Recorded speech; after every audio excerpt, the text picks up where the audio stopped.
चालू करूया. बरेच दिवसांपासून आपलं एक सेशन झालंय. मी सांगितलं होतं 2-3 सेशन तरी होतील. सो आज आपण अमृता शिर्के हिचं सेशन घेणार आहोत. आपली फूड सेफ्टी बॅचची स्टुडंट, म्हणजे बऱ्याच लोकांना माहित असेल, सेकंड टॉपर आहे. तिची जर्नी सांगेल. बरेचसे पॉईंट रिपीट पण होऊ शकतात, कारण शेवटी एक प्रोसेस आहे ती. विश्वासने बरेचसे पॉईंट्स घेतलेत, पण इव्हन प्रत्येकाची स्टोरी वेगळी असते. आता अमृताच्या बाबतीमध्ये अमृता सिंगल चाइल्ड आहे आणि ते पण रुरल बॅकग्राऊंड मधून आहे. सो विचार करा की अजूनही मुलगा मुलगी वगैरे बरचसं चालतं. तर तिच्या वडिलांनी तिला एवढं सपोर्ट केला की ती MSc करत असताना तिनं FSO ची पण एक्झाम दिली. आता तिच्या हातात पोस्ट पण आहे आणि MSc पण कम्प्लीट झालेली आहे. तर या थ्रू आउट द जर्नीमध्ये तिचं आपण कौतुक करतोयच, पण तिच्या पॅरेंट्सचं पण कौतुक केलं पाहिजे. आणि तिच्या पॅरेंट्सने जेवढा तिच्यावरती विश्वास दाखवला ते तिनं मागच्या महिन्याभरात सार्थ करून दाखवलं. ओके, सो तिची जी इंडिव्हिज्युअल जर्नी असणार आहे, अगदी तिच्या अकॅडमिक पासून अभ्यास कसा केला, काय चुका होतात, काय नाही वगैरे, तर त्या सगळ्यांच्या वरती ती बोलेल.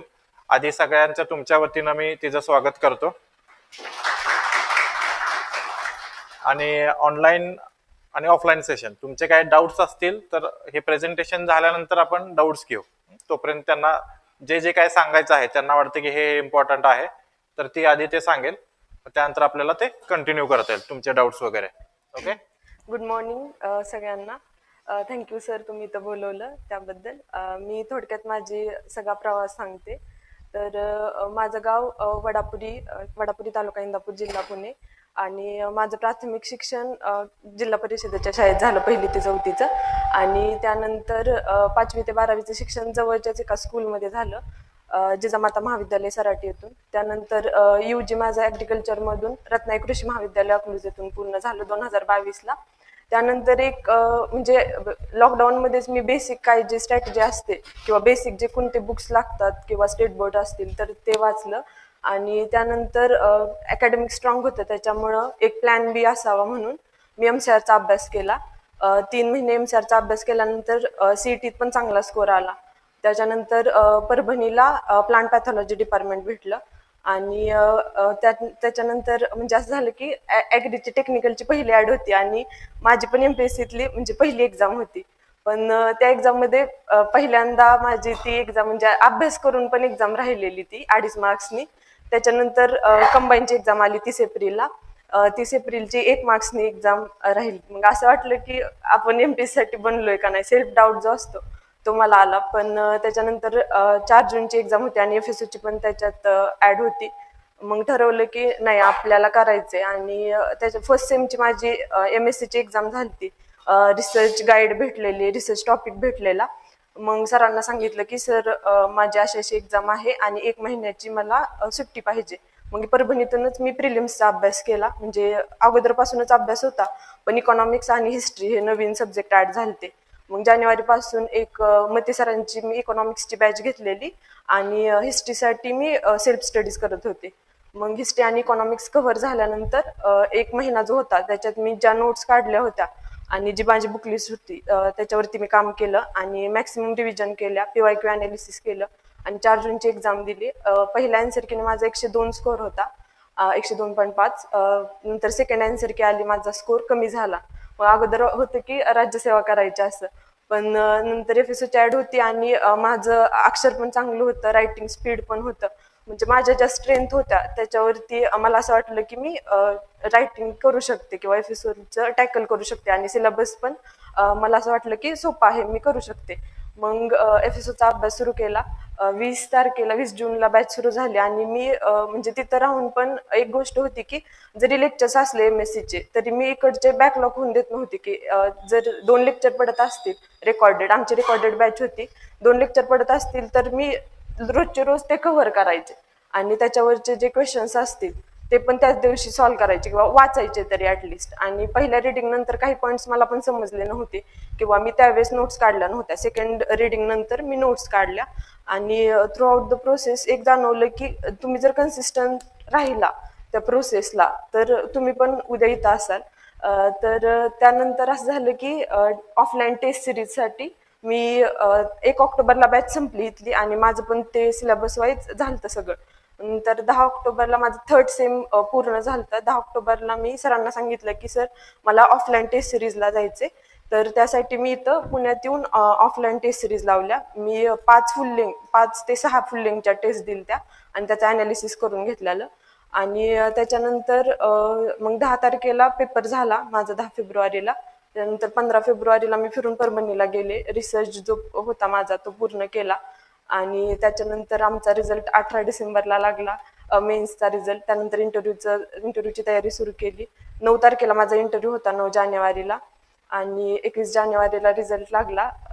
म्हणजे इंटरव्ह्यू नंतर एक एक्सपेक्ट होते की FSO तरी भेटेल मला. ह्या दृष्टीनेच म्हणजे मी अभ्यास करताना पण वाटायचं की येईल का नाही. एकच पोस्ट होती ओपन गर्ल्सची, त्याच्यामुळं मी पण मनाला सांगत नव्हती की तू येशीलच असं, पण पोस्ट तर काढायची हे कुठेतरी डोक्यात होतच.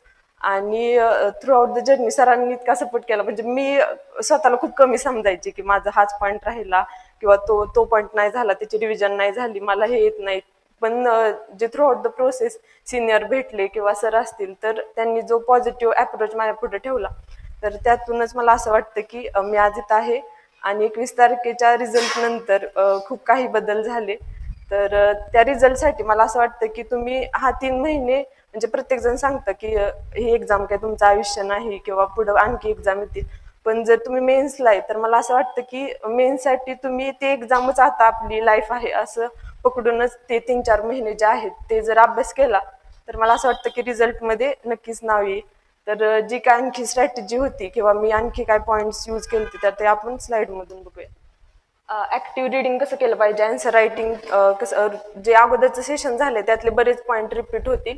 सरांनी घेतलेत बऱ्यापैकी पॉईंट, पण मी आणखी कोणते पॉईंट ऍड केले तर त्याबद्दल बघूया. नोट्स मेकिंग बद्दल बोलूया. त्यानंतर मी कोणते आणखी पॉईंट ऍड केले तर त्याबद्दल. नंतर टेस्ट सिरीजचा मला कसा फायदा झाला किंवा ग्रुप डिस्कशन तुम्ही केलं पाहिजे का किंवा किती टाइम दिला पाहिजे त्याबद्दल. नंतर एक्झामच्या वेळेस ऍक्च्युअल एक्झाम किंवा पेपर टॅकल करताना तुम्ही कोणत्या गोष्टी फॉलो केल्या पाहिजेत किंवा कोणत्या गोष्टी नाही केल्या पाहिजेत. आणि जे आत्ता मास्टर्सला आहेत त्यांच्यासाठी मी काही टिप्स देईन. तर सगळ्यांनी मला असं वाटतं की आता स्वतःला एक प्रश्न विचारा की तुम्ही आत्ता नक्की कुठं आहे. म्हणजे आता बऱ्यापैकी 50 ते 55% सिलेबस कव्हर झालाय मला असं वाटतं आणि तुमच्या टेस्ट सिरीज पण चालू आहेत, रिव्हिजन पण, तुम्ही नोट्स पण काढताय. म्हणजे बऱ्यापैकी तुम्हाला आता समजलंय की काय करायचंय किंवा कोणत्या गोष्टी टाळल्या पाहिजेत. तर तुम्ही स्वतःला एक प्रश्न विचारा. म्हणजे हे 4 प्रश्न तुम्ही आता मला वाटते की विचारले पाहिजेत की how much time you a lot for writing practice. तर किती टाइम तुम्ही आता सध्या देताय आणि तुम्हाला आणखी किती टाइम दिला पाहिजे. तर मला आता असं वाटतंय की सरांनी सांगितलेलं 3 किंवा 5 क्वेश्चन्स तुम्ही आता लिहायला पाहिजे. तर जी कालची टेस्ट झाली त्यात बऱ्यापैकी म्हणजे माझ्याकडे जेवढे आले तर त्यांचे 11 पर्यंत क्वेश्चन कव्हर झाले. तर तुम्हाला एक स्पीड आलंय मला असं वाटतंय. आणि जर येत नसेल स्पीड तर तुम्ही आणखी म्हणजे क्वेश्चनचे जे आहे नंबर 5चा 7 करायला पाहिजे मला असं वाटतं. आणखी क्वेश्चन तुम्ही राईट करायला पाहिजेत. रायटिंग प्रॅक्टिसकडे आता लक्ष द्यायला पाहिजे. त्यानंतर how much syllabus you complete. तर लेक्चर तुमचे ओव्हरलॅप झालेत का किंवा बॅकलॉग राहिलेत का, तर ते तुम्ही बघा की किती सिलेबस आपला कम्प्लीट झालाय आणि आपल्याकडे किती टाइम आहे. एक प्रॉपर प्लॅनिंग करा आणि प्रायोरिटाईज करा तुमचा सिलेबस. की आता सिलेबस कसं आहे, आमच्या मध्ये सिलेबस कमी होता आणि टाइम जास्त होता. तुम्हाला सिलेबस जास्त आहे आणि टाइम कमी आहे. तर तुम्ही म्हणजे पॉइंट्स स्किप करण्यापेक्षा म्हणजे मायनर आणि मेजर असे सिलेबसचे पॉईंट काढा. आणि स्किप करण्यापेक्षा मला असं वाटतं की जे तुमचे स्ट्रॉंग सब्जेक्ट आहेत तर त्याला कुठेतरी स्ट्रॉंगेस्ट बनवण्याचं आणि जे बिलो ॲव्हरेज आहेत त्याला कुठेतरी ॲव्हरेज बनवण्याचा प्रयत्न करा. नंतर तुम्ही किती टेस्ट दिल्या पाहिजेत फुल लेंगच्या. तर मला असं वाटतं की मी 5 दिलत्या. तुम्ही 5 ते 6 टेस्ट फुल लेंगच्या टेस्ट देणं जसं पेपरला असतं त्याप्रमाणे टेस्ट देणं मला असं वाटतं तेवढ्या टेस्ट देणं गरजेचं आहे. त्यानंतर रिव्हिजन आतापर्यंत तुम्ही किती केल्या, तर मला असं वाटतं की आतापर्यंत तुमच्या जेवढा सिलेबस झालाय त्याच्या 1 ते 2 रिडिंग म्हणजे तुम्हाला रिकॉल होतंय. ह्या दृष्टीने तुम्ही आता तिथं असला पाहिजे असं मला वाटतंय.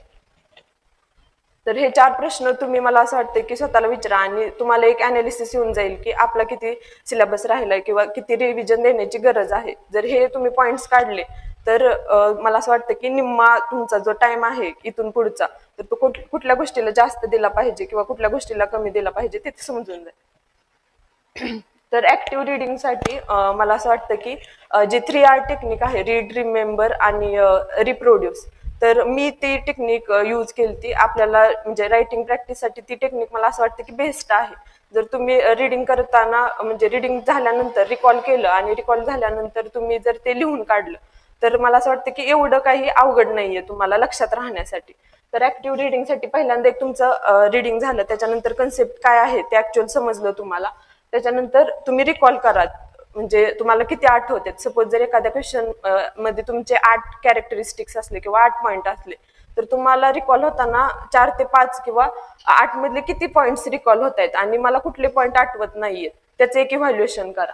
त्याच्यानंतर रायटिंग करा म्हणजे तो क्वेश्चन. आणि जर तुम्हाला असं वाटलं की रायटिंग करताना माझे हे पॉईंट्स राहत आहेत, तर ती कन्सेप्ट तुमची म्हणजे कुठेतरी रिव्हिजनची कमतरता आहे तिथं, तर तुम्ही त्या गोष्टीला आणखी रिवाइज करा आणि नंतर रायटिंग प्रॅक्टिस करा.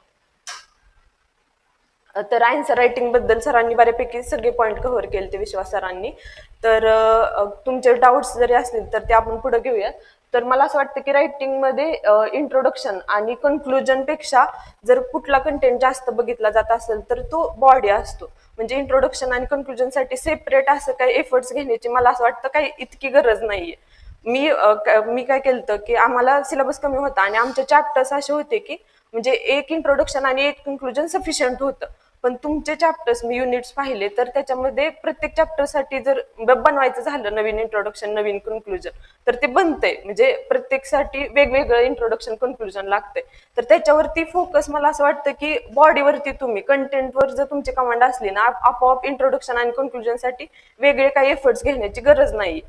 तर इंट्रोडक्शन मध्ये मला असं वाटतं की जे मी जसं सांगितलं कॉमन पॉईंट्स काढा, जेवढे मॅक्सिमम तुमचे पॉईंट्स निघतील सिलेबस मधले, त्याच्यासाठी एक सेपरेट म्हणजे इंट्रोडक्शन जर तुम्हाला वाटत असेल की ते सेपरेट गरज आहे, तर सेपरेट काढून ठेवा. एखादे जे महत्वाचे चॅप्टर्स आहेत किंवा महत्वाचे युनिट आहेत त्याच्यासाठी सेपरेट तुम्ही इंट्रोडक्शन काढून ठेवा. तर इंट्रोडक्शन मध्ये काय काय आलं पाहिजे, डेफिनेशन असतील, म्हणजे तुमचं जे कॅची किंवा जे म्हणतो की first impression is last impression, जर इंट्रोडक्शन मध्ये समजलं की बाबा हा ह्याला येते, डेफिनेशन येते, किंवा सायंटिस्टचं नेम आहे त्याच्या इंट्रोडक्शन मध्ये, एखादा इंडियाचा रँक असेल, त्या गोष्टी जर असल्या तर आन्सर्स आणखी म्हणजे फिनिश्ड आन्सर दिसतं तुमचं.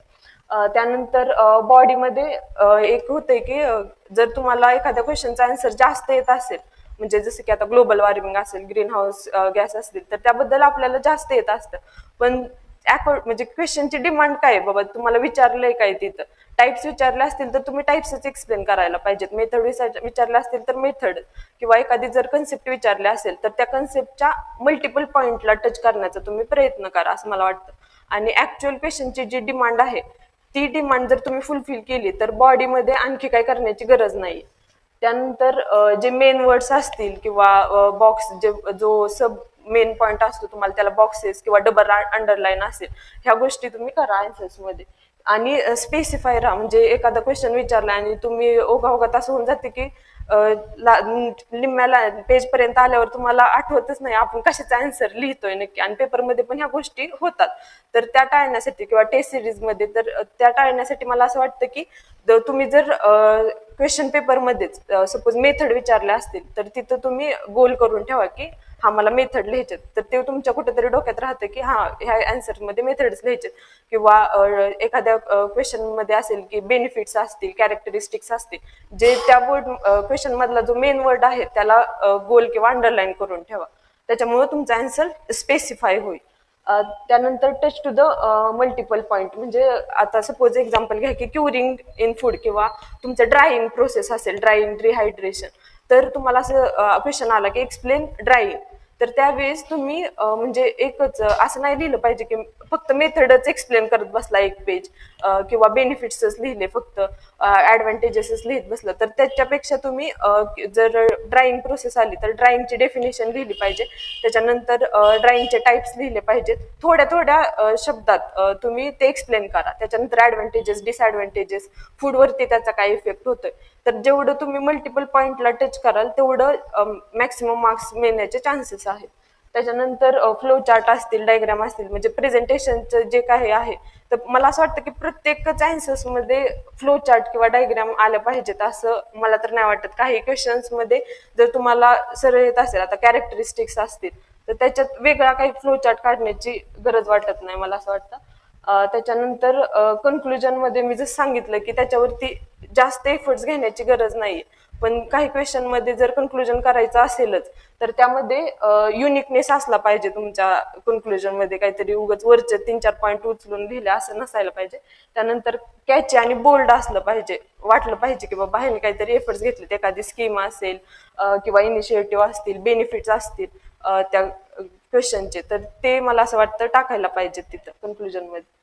तर रायटिंग प्रॅक्टिस बद्दल मला वाटतं बाकीचे पण आणखी लेक्चर्स होतील, त्यामध्ये आणखी पॉईंट्स कव्हर केले जातील. त्यानंतर अशी एक स्केल असते ती तुम्ही यूज करू शकता, म्हणजे टाइम पण तुमचा कमी जाईल. आणि मी V7चा पेन यूज केलता. तर तुम्हाला जो पेन कम्फर्टेबल आहे किंवा ज्याने स्पीड भेटते, तर तो कोणताही पेन, मला असं वाटतं की शक्यतो जेल पेन यूज करा कोणता पण. बॉल पेननी थोडं अक्षर डल दिसतं. आणि तुम्ही एकदा आता पहिले जे तुमचे पेपर झालेत ना, ते एकदा उघडून बघा. जर तुमच्या शाई जरा थोडी डल वाटत असेल किंवा फेंट वाटत असेल, तर पेपर पण आपले 2-3 मंथ नंतर चेक होतात, किंवा लास्ट जे चीफ मॉडरेटर आहेत त्यांच्यापर्यंत जाईपर्यंत टाइम जातो. तर ते अक्षर आपलं, म्हणजे जसं आपण लिहिलंय पेपरमध्ये डार्क किंवा अट्रॅक्टिव्ह असेल, तर तो अट्रॅक्टिव्हनेस आहे का बघा एकदा चेक करून. तुम्ही जे पहिल्या टेस्ट दिलेत त्यामध्ये जर तुमची शाई थोडी डल वाटली, तर पेन चेंज करा. V7ची जी इंक आहे ती डार्क पण आहे आणि जास्त दिवस टिकते पण. त्यानंतर म्हणजे महत्वाचं काय असेल, अँसर रायटिंगचा किंग जर कोण असेल, तर तो मला असं वाटतं की कंटेंट आहे. जर तुमची कंटेंट वरती जर कमांड असेल ना, बाकीच्या गोष्टी आपोआप होत जातात. म्हणजे नीटनेस असेल किंवा अक्षर असेल, बाकीच्या गोष्टींकडे एवढं लक्ष दिलं जात नाही. जर कंटेंट तुमचा चांगला असला ना, तर आपोआप मार्क्स मिळत जातील. जर कंटेंट लिहायलाच काही येत नसेल, तर तुमचं अक्षर किती चांगलं असू द्या किंवा बाकीचं काही जरी असलं, प्रेझेंटेशन असू द्या, नीटनेस असू द्या, तर त्या गोष्टी मॅटर करत नाहीये. तर कंटेंटमध्ये कंटेंट झाल्यानंतर जर तुम्हाला कंटेंट वरून जर 5 मार्क्स मिळत असतील, तर ज्या म्हणजे जास्त मार्क्स मिळवण्यासाठी किंवा आणखी फिनिश्ड आन्सर होण्यासाठी जर कुठले पॉईंट मॅटर करत असतील, तर पहिला आहे की नीटनेस असला पाहिजे. म्हणजे असं नाही की खूपच अक्षर एक्स्ट्रा ऑर्डिनरी असलं पाहिजे, अशातला भाग नाही. रिडेबल असलं पाहिजे तुमचं आन्सर. बोल्ड थोडस, ज्यांचे अक्षर छोटे आहेत त्यांच्यासाठी मला असं वाटतं की थोडं बोल्ड काढा, मोठं काढण्याचा प्रयत्न करा. जर येत असेल तर नॅचरली, नसेल तर ठीक आहे. रिडेबल असलं पाहिजे तुमचं आन्सर्स. आणि त्यामध्ये एक नीटनेस असला पाहिजे. कुठंच काही रफ करायचं असेल तरी जास्त डार्क किंवा ह्या गोष्टी टाळा मला असं वाटतं. त्याच्यानंतर प्रेझेंटेशनचं जसं सांगितलं की फ्लो चार्ट असतील, डायग्राम, मॅप्स आहेत, तुम्हाला जिथं गरजेचं आहे तिथंच ह्याच्यावरती भर द्या. त्याच्यानंतर पेपर कम्प्लिशन. तर पेपर कम्प्लिशन मध्ये मी सांगेल की जर पेपर कम्प्लीट म्हणजे ॲव्हरेजली पेपर कम्प्लीट करण्यापेक्षा काही तुम्हाला जे येत आहेत पॉईंट्स किंवा ज्याच्यावरती तुमचे कमांड आहे, तर ते क्वेश्चन्स तुम्ही परफेक्ट लिहिले पाहिजेत. म्हणजे प्रत्येकच क्वेश्चनचा आन्सर तुम्ही ॲव्हरेजली किंवा बिलो ॲव्हरेज जर लिहिलं, तर म्हणजे स्पेसिफाय नसला तुम्ही, उगाच पेपर कम्प्लीट करायचा म्हणून करू नका मला असं वाटतं. आणि तीच एक गोष्ट सांगेल की पेपर आमच्यात पण काही जणांनी 370 पर्यंत केलते पेपर कम्प्लीट, पण तरी पण त्यांचं सिलेक्शन झालं नाही. किंवा काहींनी 350 पर्यंत केलते तरी पण त्यांचं झालं. तर कुठेतरी काय बघितलं जातं, तर कंटेंट महत्वाचं आहे मला असं वाटतं. पेपर कम्प्लिशन तर म्हणजे मेजर गोष्ट आहेच, पण काय लिहिताय ह्याला पण महत्व आहे. मी केलाय पेपर कम्प्लीट, तर ह्यातल्या म्हणजे ह्या गोष्टी नाहीयेत. तर हँड रायटिंग बद्दल सांगायचं, मी तेच सांगितलं की रिडेबल असलं पाहिजे. जास्त खूप काही एक्स्ट्रा ऑर्डिनरी त्याच्यासाठी एफर्ट्स घेऊ नका. जसं तुमचा नॅचरल फ्लो आहे, जर मी फक्त एवढं सांगेल की ज्यांचं अक्षर छोटं आहे त्यांनी थोडं मोठं जर नॅचरली होत असेल तर करा, नाहीतर अदरवाईज काहीच गरज नाही. त्यानंतर नोट्स मेकिंग. नोट्स कशा काढल्या पाहिजे, तुम्ही बऱ्यापैकी आता नोट्स काढल्या असतील किंवा काही जण आणखी नोट्स काढायच्या बाकी आहेत. तर नोट्स का काढल्या पाहिजेत, पहिल्यांदा मला असं वाटतं की तर रिव्हिजन कमी जास्तीत जास्त जो तुमचा कंटेंट आहे, तुम्हाला आता सिलेबसमध्ये नोट्स मेकिंग मला असं वाटतं की आमच्यापेक्षा तुम्हाला जास्त गरज आहे नोट्स मेकिंगची. आम्हाला म्हणजे सिलेबस आमचा कमी होता, त्याच्यामुळं आम्ही जरी नोट्स काढल्या नसत्या किंवा केमिस्ट्री सारख्या सब्जेक्टला गरजेच्याही नव्हत्या त्या नोट्स, पण प्रोसेसिंगमध्ये त्या गरजेच्या होत्या. तर नोट्स मग काय होतं की तुमचा जो जास्तीचा टाइम जाणार असतो नोट्स चालताना किंवा वाचताना, तर तो टाइम पहिल्यांदा कमी होतो आणि रिव्हिजन फास्ट होतात आपल्या. ज्यावेळेस आपल्याकडे एक्झामच्या मध्ये जर टाइम कमी असेल तर आपण फोकस करतो की रिव्हिजन आपल्या जास्तीत जास्त झाल्या पाहिजेत, तर नोट्स ना तुमच्या रिव्हिजन फास्ट होतात. त्याच्यानंतर एका ठिकाणी तुम्ही सगळ्या गोष्टी एकत्र असल्यामुळं त्या म्हणजे वाचताना तुम्ही एखादा पॉईंट जर म्हणजे बुकलेटमध्ये किंवा नोट्समध्ये लिहून ठेवला असला तुमच्या, तर तो वाचताना काय होतं की आठवतं तुम्हाला, बाबा हा पॉईंट माझा किंवा राहिलेला पॉईंट असेल तुमच्या एखाद्या आन्सर्स मधून, जर तो तुम्ही नोट्समध्ये लिहून ठेवला किंवा एक्स्ट्राचा जर ऍड केला असला, तर एकत्र डाटा असल्यामुळे तुम्हाला बाकीच्या ठिकाणांहून वाचायची गरज पडत नाही. आणि त्याच्यानंतर align what you read to exam, म्हणजे काय होतं की नोट्स करताना मला असं वाटतं की सिलेबस समोर ठेवून करा नोट्स, की उगाच काही ज्या गोष्टी सिलेबस मध्ये नाहीयेत त्या गोष्टींच्या नोट्स काढणं गरजेचं नाहीये असं मला वाटतं. त्याच्यानंतर आणखी एक महत्वाची गोष्ट होती की नोट्स मेकिंग मुळे तुम्ही नोट्स मेकिंग करतानाच त्या आन्सर्स मध्ये नोट्स मध्ये मला हा फ्लो चार्ट काढायचा किंवा ही डायग्राम काढायची, जर तुम्ही नोट्स मध्येच काढून ठेवला असेल तर आन्सर्स मध्ये तुम्हाला जास्त एफर्ट्स घ्यावे लागत नाहीत की मी ह्या आन्सर मध्ये कुठली डायग्राम काढू, मी ह्या आन्सर मध्ये कुठला मॅप काढू. जर तुम्ही नोट्स काढताना जर त्या गोष्टी केल्या तर मला असं वाटतं की आन्सर रायटिंगला पण नोट्सचा फायदा होतो. त्याच्यानंतर तुम्ही काय फोकस केलं पाहिजे, म्हणजे नोट्स काढताना ऍक्च्युअल कोणत्या गोष्टी आल्या पाहिजेत, तर आता बऱ्यापैकी लोकांनी A4 साईज शीट वरतीच नोट्स काढल्या असतील किंवा नोटबुक मध्ये काढल्या असतील, तर स्पेशियस असू दे तुमच्या नोट्स, असं जास्त कंजेस्टेड काढू नका. जर तुमच्या तिथं स्पेस असेल तर तुम्हाला लिहायला सोपं जातं आणखी पॉईंट जे ऍड करतायत. त्याच्यानंतर रफली जावा, म्हणजे असं काही नाहीये की हा पॉईंट तिथंच आला पाहिजे किंवा बेनिफिट नंतर ऍडव्हान्टेजेस आले पाहिजेत, ऍडव्हान्टेजेस नंतर, जसं तुम्हाला वाटतंय की तुम्हाला रीड करायच्यात नोट्स, तुम्हाला त्या समजल्या पाहिजेत, बाकीच्यांसाठी नोट्स काढू नका मला असं वाटतं. आणि एक त्याच्यात म्हणजे अट्रॅक्टिव्ह असल्या पाहिजेत, वेगवेगळे पेन असतील, हायलायटर असतील, ते पण तुम्ही यूज करा, म्हणजे वाचताना पण तुम्हाला वाटल्या पाहिजेत त्या नोट्स. त्याच्यानंतर प्रिसाईज राहावा, म्हणजे असं नाही झालं पाहिजे एक्सलन्सच्या नोट्स घेतल्या आणि आहे अशा उतरून काढलं, तर त्याला मला असं वाटतं नोट्स मेकिंग म्हणलं जात नाही, आहे असं कॉपी पेस्ट केलं असं होऊन जाईल ते. तर मला असं वाटतं की जर 10 पेजेस असतील बुकलेटचे तर त्यातून कुठेतरी तुम्ही 1 ते 2 पेजेस मध्ये ते तुम्ही संपवल्या पाहिजेत नोट्स तुमच्या. शॉर्ट फॉर्म यूज करा, सिम्बॉल्स असतील तुमच्या, इन्क्रीजचा जसा सिम्बॉल असतो आपण वरती बाण करतो डिक्रीजचा, किंवा प्लस असेल, ऍड असेल तर तुम्ही डायरेक्ट प्लस करा. सिम्बॉल्स जेवढे जास्तीत जास्त यूज करता येतील तुमच्या सोयीने तेवढे यूज करा. आणि मी सांगितलं की सिलेबसला समोर ठेवून नोट्स बनवा. आणि सगळ्यात महत्वाचं काय होतं की आपण ज्यावेळेस टेस्टला येतो किंवा बाकीच्या फ्रेंड्सच्या आपल्या नोट्स बघतो, तर त्यावेळेस असं होऊन जातं की अरे ह्यानी तर हा पॉईंट ऍड केलाय किंवा ह्यानी तर हा पॉईंट ऍड केलाय, माझं तो कुठेतरी राहिलाय. तर तुम्ही ज्या नोट्स काढले त्याच्यावरती विश्वास ठेवा. म्हणजे मला असं वाटतं की तुमच्या नोट्स म्हणजे तुम्ही स्वतः जे तुम्ही नोट्स काढलेत ना त्याच्यावर स्टिक राहावा.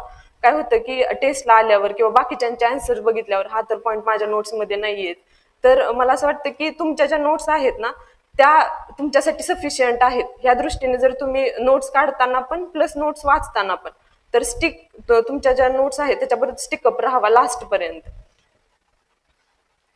तर रोहित सर हा सेशन घेणार होते, तर म्हणजे नोट्स मेकिंगचा, तर रोहित सरांच्या नोट्स आहेत. तर हा ब्लांचिंग पॉइंट आहे, तर सरांनी डेफिनेशन काय आहे तर ऍक्च्युअल डेफिनेशन मध्ये हे 2 कीवर्ड होते, माइल्ड हिट आणि 2 ते 5 मिनिटापर्यंत. तर ऍडव्हान्टेजेस काय आहेत त्याचे एकदम शॉर्ट मध्ये त्यांनी लिहिले की कोणते ऍडव्हान्टेजेस आहेत. मेन हेडिंगला बॉक्स असेल किंवा त्यालाच स्काल्डिंग पण म्हटलं जातं, जर किंवा टेम्परेचर असेल किंवा सिम्बॉल इथं त्यांनी यूज केले. त्यानंतर एकाच आता ब्लांचिंग वरती कसा जरी क्वेश्चन आला असता आम्हाला तरी एवढं जरी केलं तरी सगळे पॉईंट कव्हर होत आहेत. त्याची प्रोसेस असेल, ऍडव्हान्टेज, डिसएडव्हान्टेज, इफेक्ट काय होतो, मेथड काय आहेत, तर म्हणजे कमीत कमी पॉईंट मध्ये त्यांनी म्हणजे कमीत कमी एरियामध्ये पण आणि प्लस ह्याच्यात थोड्या कंटेंट मध्ये त्यांनी मल्टिपल पॉईंट कव्हर केले. प्लस आणखी असेल की शॉर्ट फॉर्म यूज करा, डिग्री सेल्सिअस वगैरे. आणि फ्लो चार्ट जसं सांगितलं, फ्लो चार्ट जर तुम्ही इथं काढलाय फ्लो चार्ट पाश्चरायझेशनचा, तर तुम्हाला ऍक्च्युअल पेपरमध्ये पण मला हा फ्लो चार्ट आहे आणि मी असा काढेल, तर हे फ्लो चार्टचा सरांनी यूज केलाय. त्यानंतर कीवर्ड जे आहेत त्याला हायलाइट केलं पाहिजे. तर जे कोणते म्हणजे हे झालं सगळं, तर आता इथून पुढे कुठले आणखी इम्पॉर्टंट पॉइंट आहेत त्याच्यावरती तुम्ही काम केलं पाहिजे किंवा लक्ष दिलं पाहिजे. तर मला असं वाटतं की रिलिव्हंट कंटेंट असला पाहिजे तुमच्या आन्सर्समध्ये. उगाच किंवा टेस्ट देताना पण तुमचं काय होतं, शेवट नाही आता लिहायचं, चेक तर कोण करत नाही किंवा इव्हॅल्युएशन होत नाही, तर इव्हॅल्युएशन नाही झालं म्हणून तुम्ही म्हणजे टेस्टला सिरियसली द्या. मला असं वाटतं जर तुम्ही स्वतः इव्हॅल्युएशन केलं, सरांकडे येतात तुम्ही, त्यावेळेस मी काल पाहिलं तर काही जणांचे शेवट आन्सर्स म्हणजे उगं लिहायचंय म्हणून लिहिलेत काही जणांनी. म्हणजे मी काय केलं की मी प्रत्येक टेस्ट, माझा हा पेपरच आहे आणि ही माझी लास्टचीच एक्झाम आहे ह्या दृष्टीने मी टेस्ट दिलते, त्यामुळे मला फायदा झाला. आणि टेस्ट देताना रिलिव्हंट कंटेंट लिहा, त्याच्यात जे येते तुम्हाला ते लिहू नका, तुम्ही रिकॉल करण्याचा प्रयत्न करा टेस्टमध्ये. त्याच्यानंतर असेल की जी डिमांड आहे, मार्क्स किती मार्काला आहे, 5 मार्काला आहे, 10 मार्काला आहे, 20 मार्काला आहे, जेवढ्या मार्काला क्वेश्चन विचारलाय त्यानुसार तुम्ही तो टॅकल केला पाहिजे. आणि टाइम एखाद्या क्वेश्चनला किती दिला पाहिजे, हे खूप जणांचं क्वेश्चन होता. तर मला असं वाटतं की आम्हाला 40 मार्काचे 5 प्रश्न होते, तर तो 40 मार्काच्या क्वेश्चन मध्ये 3 तर सब पॉईंट किंवा 5 क्वेश्चन होते. तर मला असं वाटतं की आम्ही 40 मार्काचा क्वेश्चन आम्ही 34 ते 35 मिनिटामध्ये तो संपवायचो किंवा तेवढा टाइम अलॉट केलता. तर त्या सब क्वेश्चनसाठी तुम्ही मग डिस्ट्रीब्यूट करू शकता की जो मेन क्वेश्चन आहे ना त्याला तुम्ही एक टाइम अलॉट करा आणि तेवढ्या टाइम मध्ये माझा तो क्वेश्चन संपला पाहिजे. मग त्यातले जे सब क्वेश्चन्स आहेत, सपोज 5 मार्काला विचारला तर तो क्वेश्चन कुठेतरी 5 ते 6 मिनिटात तुमचा कव्हर झाला पाहिजे. मग त्या अकॉर्डिंगली तुम्ही सब क्वेश्चन मध्ये अल्टर करू शकता. एखाद्या क्वेश्चनला तुम्हाला कमी टाइम लावला तर तो तुम्ही दुसरीकडे एक्सटेंड करू शकता. त्याच्यानंतर डेली आन्सर रायटिंग प्रॅक्टिस किती टाइम केली पाहिजे किंवा करायला पाहिजे का, किंवा आता किती केली पाहिजे, आता माझी किती झाली. तर मला असं वाटतं की मी सेकंड रँक येण्यासाठी जर सगळ्यात मोठी कुठली गोष्ट असेल तर मला असं वाटतं की रायटिंग प्रॅक्टिस. मी डेली रायटिंग प्रॅक्टिस केली आणि स्वतः इव्हॅल्युएशन प्लस सरांकडून पण म्हणजे सर पॉईंट सांगायचे की हा पॉईंट तुझा राहतोय आन्सर रायटिंग मधून पण. तर हे पॉइंट्स जर तुम्ही आन्सर रायटिंग केली तर तुम्हाला आपोआप समजून जाईल की तुमचे कोणते पॉइंट्स राहत आहेत किंवा कोणत्या पॉइंटचे रिव्हिजन द्यायची गरज आहे, आणखी तुम्हाला आठवतंय का. ह्या सगळ्या प्रोसेस जर फॉलो करायच्या असतील तर तुम्हाला रायटिंग प्रॅक्टिस करणं मस्टच आहे. त्याच्यानंतर कन्सिस्टंट राहावा या प्रोसेसला. तुम्ही जर 18वी पर्यंत असं आता जे करताय, टेस्ट देताय, फुल टेस्ट द्या किंवा रिव्हिजन करताय, नोट्स काढताय, ह्या जर प्रोसेसला तुम्ही कन्सिस्टंट राहिला तर मला नाही असं वाटत की म्हणजे पोस्ट तुम्हाला भेटणार नाही. मी ह्या थ्रू आउट द प्रोसेस आमची 7 महिन्याची जवळजवळ मेन्स आणि म्हणजे प्रिलिम्स आणि मेन्स मध्ये गॅप होता. तर 7 महिन्यात मला असं आठवत नाहीये की मी कुठल्या दिवशी अभ्यासच केला नाही त्या दिवशी किंवा कोणत्या गोष्टी टाळल्या. तर मी ह्या through out the process consistent होते, त्याच्यामुळं मला पोस्ट भेटली असं मला वाटतं.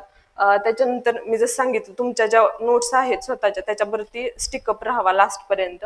आणि तुमच्या आन्सर्स मध्ये काहीतरी युनिकनेस असला पाहिजे बाकीच्यांपेक्षा.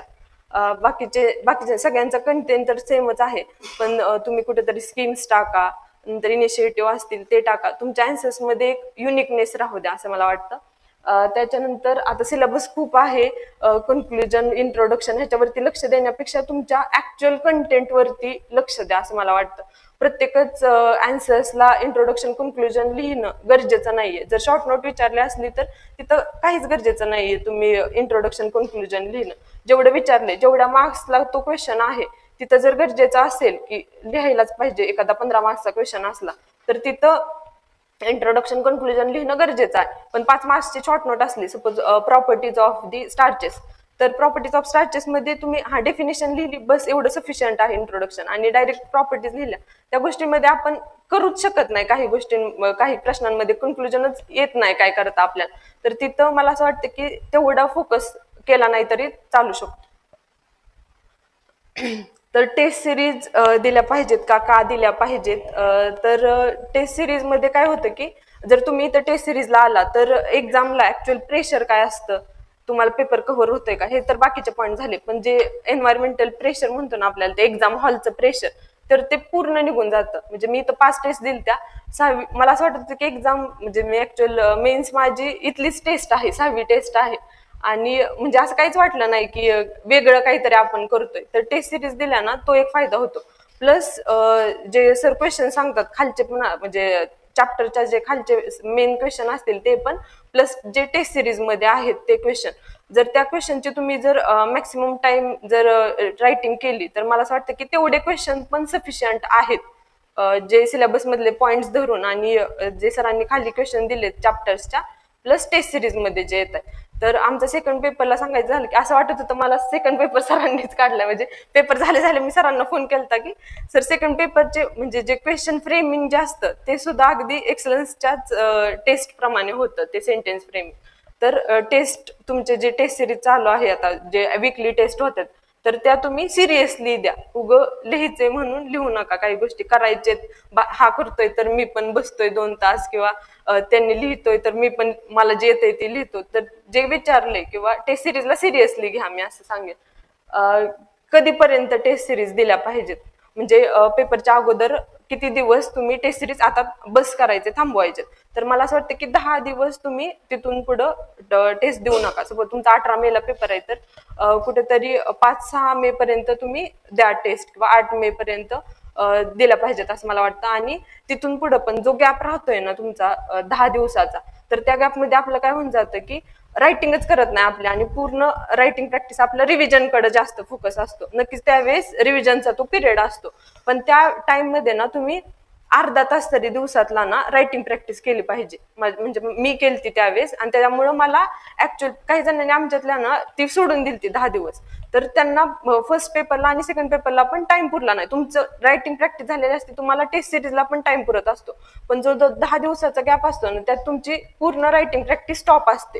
नक्कीच स्पीड येतं तिथं पेपरमध्ये, पण हात दुखायला लागतात किंवा तेवढे एफिशियंटली होत नाही त्या 10 दिवसाच्या गॅपमुळे. मग त्या 10 दिवसात ना तुम्ही अर्धा तास तरी लिहिलं पाहिजे असं मला वाटतं. आणि ज्या तुमच्या आन्सर्स मधून ज्या तुमच्या मिस्टेक आहेत तर त्या तुम्ही रेक्टिफाय केल्या पाहिजेत किंवा लिहून ठेवल्या पाहिजेत. आता इव्हॅल्युएशन करताना पण त्या गोष्टी तुम्ही पेपरवरती किंवा आन्सर्स वरती लिहून ठेवा, त्याच्यामुळे तुमचं जे सेकंड जी टेस्ट असेल त्यात तुम्ही त्या टाळल्या जातात. तर टेस्ट सिरीजचा सगळ्यात मोठा बेनिफिट असेल की टाइम मॅनेजमेंट, तुम्हाला समजतं की हा मला टाइम पुरतोय का, एवढे क्वेश्चन होणार आहेत आणि मला ह्याच्यावरती काम करायचं. त्याच्यानंतर असेल की सिलेक्शन ऑफ क्वेश्चन, ही म्हणजे एकदम की फॅक्टर आहे आपल्या पेपरचा. जर तुम्ही सिलेक्शनला चुकला पहिल्यांदा, जर तुम्ही टेस्ट पेपरमध्ये जर सिलेक्शनला जर चुकला तर म्हणजे पेपरची जी इन्क्रीजिंग ग्राफ असतो तो डिक्रीजिंग फेजला जायला लागतो कुठेतरी. तर सिलेक्शन करताना 5 मिनिटं किंवा 5-6 मिनिटं तुम्ही पेपर वाचा एकदा, आणि सिलेक्शन करताना व्यवस्थित जे तुम्हाला क्वेश्चन येत आहेत त्याचेच सिलेक्शन करा. प्लस असं होऊन जातं की क्वेश्चन सिलेक्ट केल्यानंतर आपल्याला आठवतं की म्हणजे आम्हाला 40 मार्क्सच्या क्वेश्चन मध्ये असं झालं की 15-15 मार्क्सचे क्वेश्चन खूप इझी होते, आणि काही जणांनी तो क्वेश्चन चूज केला आणि 10 मार्क्सचा काहीच येत नव्हता. आणि मी कोणता चूज केला तर मला तिन्ही क्वेश्चन्सचे आन्सर ऍव्हरेजली येत होते, मग मी तो चूज केला. म्हणजे एखाद्या क्वेश्चनचा आन्सर जर पूर्णच येत नसेल तर तो चूज करण्यापेक्षा तिन्हीमध्ये जर ऍव्हरेज आन्सर येत असेल तर तो तुम्ही चूज करा. म्हणजे सिलेक्शन ऑफ क्वेश्चन खूप मॅटर करतं, आणि जे सिलेक्ट केलेत क्वेश्चन त्याच्यावरती स्टिक राहा. म्हणजे अचानक तुम्ही शफल होता एखाद्या क्वेश्चनवर निम्मा पेपर झाल्यावर, तर त्यामुळे काय होतं की तुमचं जे अगोदरचा टाइम गेलाय क्वेश्चनला तो तर गेलेलाच असतो, प्लस तुमचं माइंड पण म्हणजे स्टेबल राहत नाही. जर तुम्ही सिलेक्शन करताना जर क्वेश्चनचा चुकला तर आणि शफल झाला त्याच्यावरती दुसऱ्या क्वेश्चनवरती, तर माइंड स्टेबल राहत नाही, प्लस तुमचा जो टाइम गेलेला असतो ती एक गोष्ट होऊन जाते. त्याच्यानंतर असेल की कॉन्फिडन्स तुमचा टेस्ट सिरीज मधून बूस्ट होतं. तर टेस्ट देताना मला पण पहिल्या टेस्टला टाइम पुरला नव्हता, माझे 2 क्वेश्चन राहिलेले, पण जर तुम्ही प्रॅक्टिस केली त्याच्यानंतर मला सेकंड टेस्टला टाइम पुरला, सगळं व्यवस्थित झालं. पण कंटेंट कुठेतरी माझा कमी पडला. म्हणजे प्रत्येक टेस्ट मधून तुम्ही काहीतरी नवीन गोष्टी शिका, आणि त्यामुळे काय होतं की तुमचा ऍक्च्युअल पेपरमध्ये तर कॉन्फिडन्स बूस्ट होतोच, शिवाय टाइम पण असेल किंवा तुम्हाला एवढं काही वेगळं काही केल्यासारखं वाटत नाही टेस्ट सिरीजमुळे. त्याच्यानंतर हे माझे काही आन्सर्स आहेत टेस्ट मधले. तर हा फर्स्ट पेपरचा आहे, फर्स्ट पेपर मध्ये आहे. तर ही जी लाईन आहे तर ही लाईन तुम्ही पण आखा असं मला वाटतं. इथं ना फक्त जो सब क्वेश्चन आहे तोच लिहिला पाहिजे. म्हणजे जसं की आता इथं बी आहे, तर हा बी लिहिण्यासाठी फक्त तुम्ही ही लाईन आखा. त्याच्यामुळे काय होतं की जे इव्हॅल्युएट करतायत त्यांना समजतंय की हा इथून क्वेश्चन नवीन स्टार्ट झालाय, किंवा जर इथं तुम्ही सी स्टार्ट केला तर त्यांना समजतं की हा इथून सी स्टार्ट केला. याच्यात तुम्ही सब पॉइंट लिहू नका, कोणतेही सब पॉईंट म्हणजे काल मी 2-3 टेस्ट बघितल्या, त्यांनी लाईन वगैरे सगळं व्यवस्थित केलं. इथं बी लिहिलता आणि इथून पण जे सब पॉईंट आहेत तर ते लिहिलते, तर ते टाळा मला असं वाटतंय. आणि बॉक्सेस असतील किंवा डायग्राम काढली तर बॉक्स करा व्यवस्थित, त्याच्या खाली नाव लिहा. जर एखादी डायग्राम खूपच क्रिटिकल असेल तर पेन्सिलने काढा, अदरवाईज मी सांगेल पेननीच डायग्राम काढा. त्याच्यानंतर डायग्रामनी काय होतं की तुमचा टाइम पण कमी जातो जर इझी डायग्राम असेल तर, आणि प्लस तुम्हाला कमी टाइम मध्ये जास्त कंटेंट डिलिव्हर होतो. तो डायग्रामचा एक फायदा आहे. तर इथं जिलेशन विचारलेली मेथड, तर मी फक्त डायग्राम आणि काय असतं नक्की ऍक्च्युअल कन्सेप्ट, तर डायग्राम मधून तुम्हाला जे काय म्हणायचंय तर ते लवकर डिलिव्हर होतं. नंतर असे जे डायग्राम असतील त्या यूज करू शकता तुम्ही. जर बॉक्सेस असतील किंवा अंडरलाईन असेल तर ह्या गोष्टी यूज करा. त्याच्यानंतर हे एक मी आन्सर म्हणजे लिहिलं, तर मी यामध्ये प्रत्येक गोष्ट टाकली, तर जसं की फ्लो चार्ट असेल किंवा डायग्राम असतील किंवा बॉक्सेस असतील, ऍक्च्युअल जे इम्पॉर्टंट वर्ड्स आहेत त्याला अंडरलाईन करा तुम्ही. त्याच्यानंतर इथून थोडा स्पेस असला म्हणजे तुमच्या काही जर तुमचे शॉर्ट पॉइंट असतील तर तुम्ही इथून स्पेस देऊन लिहा त्या गोष्टी, किंवा अशी पण एक आहे डायग्राम यूज करू शकता तुम्ही. त्याच्यानंतर चार्ट असतील तर आणि कन्क्लुजन, एक थोडक्यात काय तुम्हाला सांगायचंय त्या क्वेश्चन मधून ते थोडक्यात कन्क्लूड केलं तर म्हणजे हा 20 मार्क्सचा क्वेश्चन झाला. सपोज जर आर्टिफिशियल रायटिंग मला जर 20 मार्काला आलं असतं तर मी एवढं लिहिलं असतं. जर 5 मार्काला आलं असतं तर मी आर्टिफिशियल रायटिंगची डेफिनेशन लिहिली असती, प्रोसेस मी शॉर्टमध्ये लिहिली असती, आणि त्याचे जे ऍडव्हान्टेज डिसएडव्हान्टेजेस आहेत. तर प्रत्येक क्वेश्चन तुम्ही टॅकल करताना त्या क्वेश्चनचं किती मार्क्सला आहे त्याच्यावरून तुम्ही कंटेंट ठरवा. हा मी 5 मार्काला लिहू शकत नाही एवढा कंटेंट, किंवा 10 मार्काला लिहू शकत नाही. जेवढी तुमची डिमांड आहे क्वेश्चनची मार्क्सची तेवढ्याच तुम्ही आन्सर लिहा. त्याच्यानंतर ग्रुप डिस्कशनचा, म्हणजे मला ग्रुप डिस्कशनचा खूप फायदा झाला. 2-3 क्वेश्चन असे होते एक्झाम मध्ये की ते खूप थोड्या लोकांना आले, आणि ग्रुप डिस्कशन मुळे काय झालं की मला ते क्वेश्चन व्यवस्थित टॅकल करता आले. तर ग्रुप डिस्कशन करताना तुम्ही आता 3 ते 4 लोकांचा ग्रुप केला पाहिजे.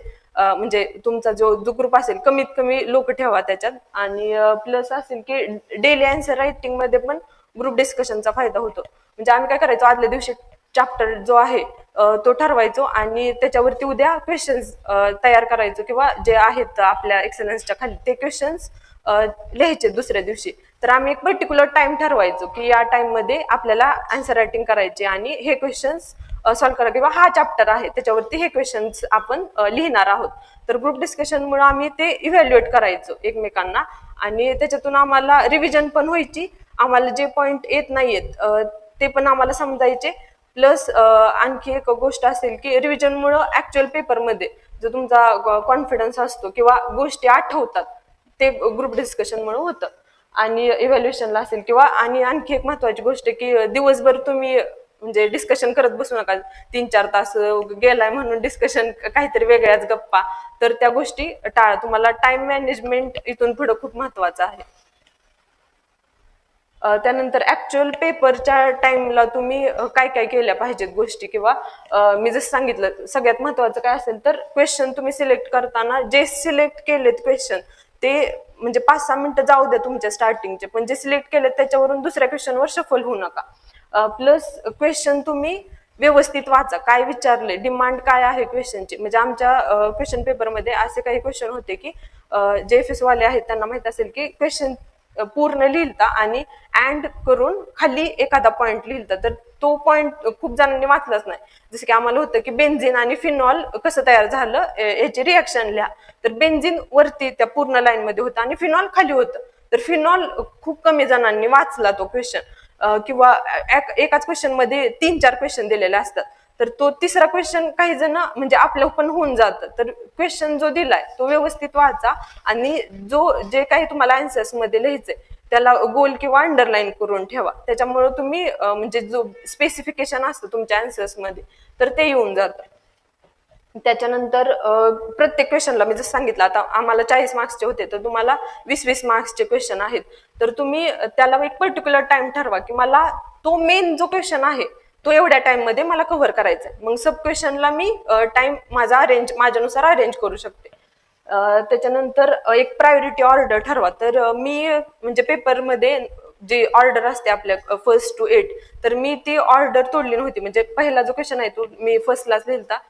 केमिस्ट्री जरी अवघड आलतं तरी पण मी पहिल्यांदा पहिलाच क्वेश्चन लिहिलता, त्यानंतर दुसरा. म्हणजे जे क्वेश्चनचा सिक्वेन्स असतो तो मी ब्रेक केला नव्हता. आणि म्हणजे असं काही नाहीये की तुम्ही ब्रेक केला नाही पाहिजे किंवा त्याच्यामुळं मी सेकंड रँक आले, असं काहीच नाहीये. तर किंवा जास्त मार्क्स येतात. जर तुम्हाला पहिला क्वेश्चन येत नसेल किंवा सातवा जर तुम्हाला चांगला येत असेल तर तुम्ही सातवा लिहा पहिल्यांदा, नंतर पहिला लिहा, दुसरा लिहा. म्हणजे जो क्वेश्चन आहे तो जो चांगला येतोय तो पहिल्यांदा लिहा, असं मला वाटतं. आणि प्लस जे खालचे जे क्वेश्चन्स आहेत, सब क्वेश्चन्स, म्हणजे एबीसीडी असे असे येऊ शकतात तुम्हाला. तर ते एबीसीडी जे आहेत तर त्याचा सिक्वेन्स सोडू नका तुम्ही. एबीसीडी जे आहे म्हणजे तुम्हाला जे इन्स्ट्रक्शन आले त्यात पण दिले की सब क्वेश्चनचा तुमचा सिक्वेन्स आहे तोच असला पाहिजे. तर ते तुम्ही कुठेतरी लक्षात ठेवून त्या गोष्टी करा. प्लस जे सांगितलं जसं एक लाईन तुम्ही आखा, त्याच्यामुळे काय होईल की जे सब क्वेश्चन्स आहेत तुमचे तर तिथं फक्त सब क्वेश्चन्स आले पाहिजेत, दुसरं काहीच लिहू नका त्या लाईनच्या. आणि जे आता मास्टर्स करतायत तर त्यांच्यासाठी ह्या टिप्स आहेत. तर म्हणजे मी मास्टर करत करत कोणत्या गोष्टी टाळल्या किंवा कोणत्या गोष्टींना जास्त प्रायोरिटी दिली. तर माझ्याकडे एक प्रॉपर प्लॅन होता की ह्या गोष्टी म्हणजे हा सिलेबस कव्हर झाल्यानंतर मला ते करायचंय किंवा माझी इथं एक्झाम आहे तर त्या दिवशी मी कोणता पॉईंट करणार. तर तुम्ही आता सेकंड सेम चालू असेल किंवा काही जण आता लास्ट सेमला असतील, रिसर्च चालू असतील, तर तुम्ही रिसर्च वर्क करताना पण म्हणजे मी पण पूर्ण रिसर्च केला. पण म्हणजे मला असं वाटतं की रिसर्च टाइम जेवढा लागतोय ना त्या गोष्टीसाठी, म्हणजे कॉलेजमधलं जे काय आहे कॉलेजमध्येच ठेवा. तुम्हाला एक्झाम महत्वाची आहे, ही एक्झाम महत्वाची आहे. तर एमएससी करणाऱ्यांसाठी मी एकच सांगेल की तुम्ही प्रायोरिटाईज करा तुमचं काम आणि त्यानुसार प्लॅन आखा. प्लस असेल की टाइम मॅनेजमेंट, तुम्हाला व्यवस्थित टाइम मॅनेज करता आलं पाहिजे की क्लासेस झाल्यानंतर मी तिथं बाकीच्या ठिकाणी टाइम वेस्ट करण्यापेक्षा मी लेक्चर बघेल किंवा रायटिंग प्रॅक्टिस करेल. तर टाइम मॅनेजमेंट करणं खूप महत्वाचं आहे. त्याचबरोबर तुम्ही पण सगळ्यांनी हेल्थची काळजी घ्या. म्हणजे आता हायड्रेशन असेल किंवा फ्रुट्स खाणं असेल तर आता तुम्हाला वाटतं की आता काय नाही होणार, मी आता एक टाइम नाही जेवण केलं तरी एवढं काय नाही, पण ह्या गोष्टी म्हणजे तुम्हाला पेपरमध्ये भारी पडू शकतात, मी एवढं सांगेन. त्याच्यानंतर स्ट्रेस मॅनेज करा तुमचा, म्हणजे पॉझिटिव्ह अप्रोच राहू द्या तुमच्या एक्झाम बद्दल. तुम्हाला ज्या काही गोष्टी येत नाही त्यावर मी काम करेल, त्या गोष्टीला निगेटिव्ह वेने मी नाही बघणार, हा एक दृष्टिकोन ठेवा. त्याच्यामुळे आपोआपच स्ट्रेस पण कमी होऊन जाईल. म्हणजे तुम्हाला ज्या काही गोष्टी येत नाहीयेत त्याच्यावरती तुम्ही काम करा, त्याचं टेन्शन घेण्यापेक्षा. म्हणजे मला एवढंच वाटतं की कुठल्या पण गोष्टीला जर पॉझिटिव्ह वेनी तुम्ही जर घेतलं तर म्हणजे त्याच्यातून सक्सेस किंवा आउटपुट येण्याचे चान्सेस जास्त असतात. आणि मॉक टेस्ट ज्या आहेत मी जसं सांगितलं तर त्या देत चला आणि स्वतःवरती विश्वास ठेवा. म्हणजे या पूर्ण प्रोसेसमध्ये मला असं वाटतं की माझा स्वतःवरती एक विश्वास होता कुठेतरी की मी करणार. आणि जोपर्यंत तुमचा पेपर तुमच्या हातामध्ये आहे तोपर्यंत तुम्ही जीव ओतून त्याच्यावरती काम करा. मी सांगेल की म्हणजे असं नाही की पेपरमध्ये एखादा क्वेश्चन अवघड गेला तर मी तिथूनच पुढं पेपर सोडून देईल किंवा मी तिथं व्हायबल होईल. तर ह्या गोष्टी तुम्ही जर आत्तापासूनच जर टेस्ट सिरीज दिल्या तर तुम्हाला समजतं की हा मी टेस्ट म्हणजे जरी पेपर सोपा आला तरी जास्त एक्साइट होऊन जायचं नाही, जरी पेपर अवघड आला तरी म्हणजे घाबरून जायचं नाही पेपरला. व्यवस्थित जर तुम्ही कामली जर पेपर टॅकल केला तर मला असं वाटत नाही की एवढं काही म्हणजे अवघड आहे किंवा इश्यू करण्यासारख्या काहीच गोष्टी नाहीत.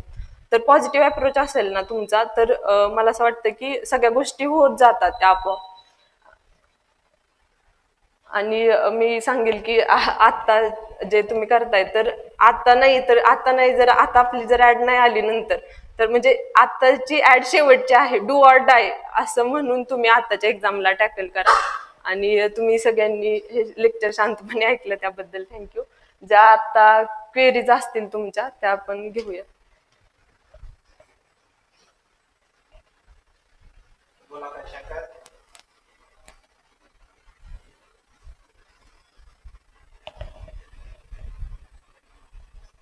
विचारा ना, अभ्यास किती तास करायचा?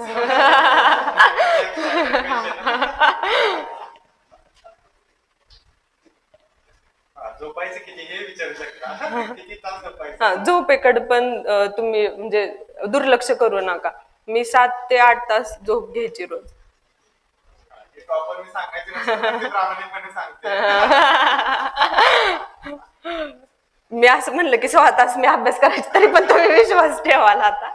तर म्हणजे झोपेला दुर्लक्ष करू नका. म्हणजे दुसरा दिवस आपलं काय होतं, एक 3-4 दिवस आपण होऊन जातो की हा मी 6 तास अभ्यास केला, किंवा त्या गोष्टी आपल्याकडून पण होतात. पण 5व्या-6व्या दिवशी असं होऊन जातं की म्हणजे तुम्ही आजारी पडाल जर तसं केलं कंटिन्यू तर.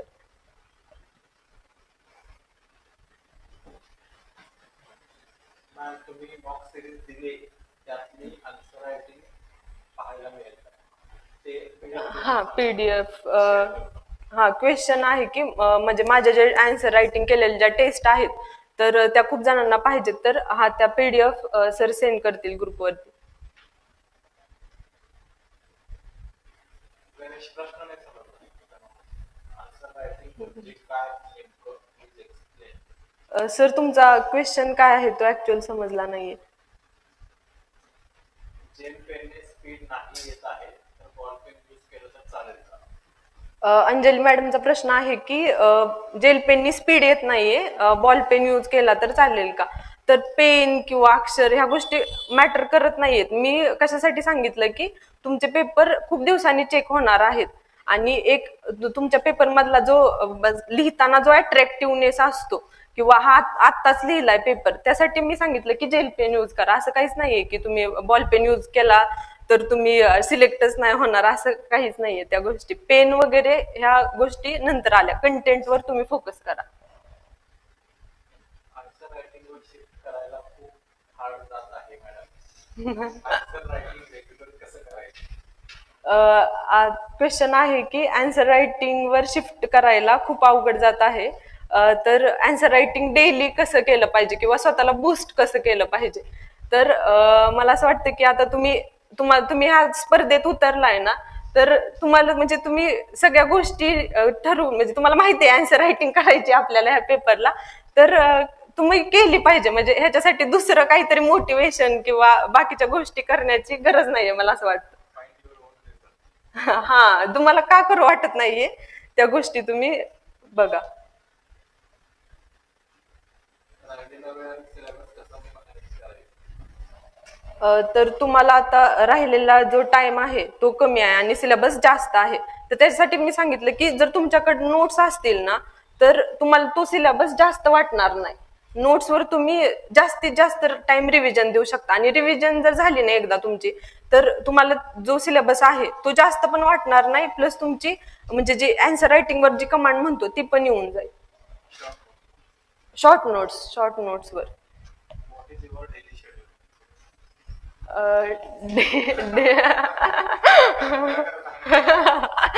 डेली शेड्यूल म्हणजे माझं परभणीतलं शेड्यूल वेगळं होतं, आणि इथं आल्यावर टेस्ट सिरीजच्या म्हणजे ऑक्टोबर मध्ये आल्यावर वेगळं होतं. तर मी जे लास्टच्या 3 मंथचं आहे ते सांगेन. तर मी 6:30ला उठायचे आणि 7ला लायब्ररीत जायचे.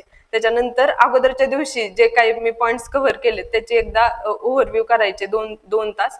त्याच्यानंतर 9 ते 12 आम्ही मॉर्निंग सेशनला जे ग्रुप डिस्कशन सांगितलं आम्ही, त्या ग्रुप डिस्कशन मध्येच आम्ही आन्सर रायटिंग घ्यायचो. तर ते पहिल्या मॉर्निंग सेशन मध्ये करायचे.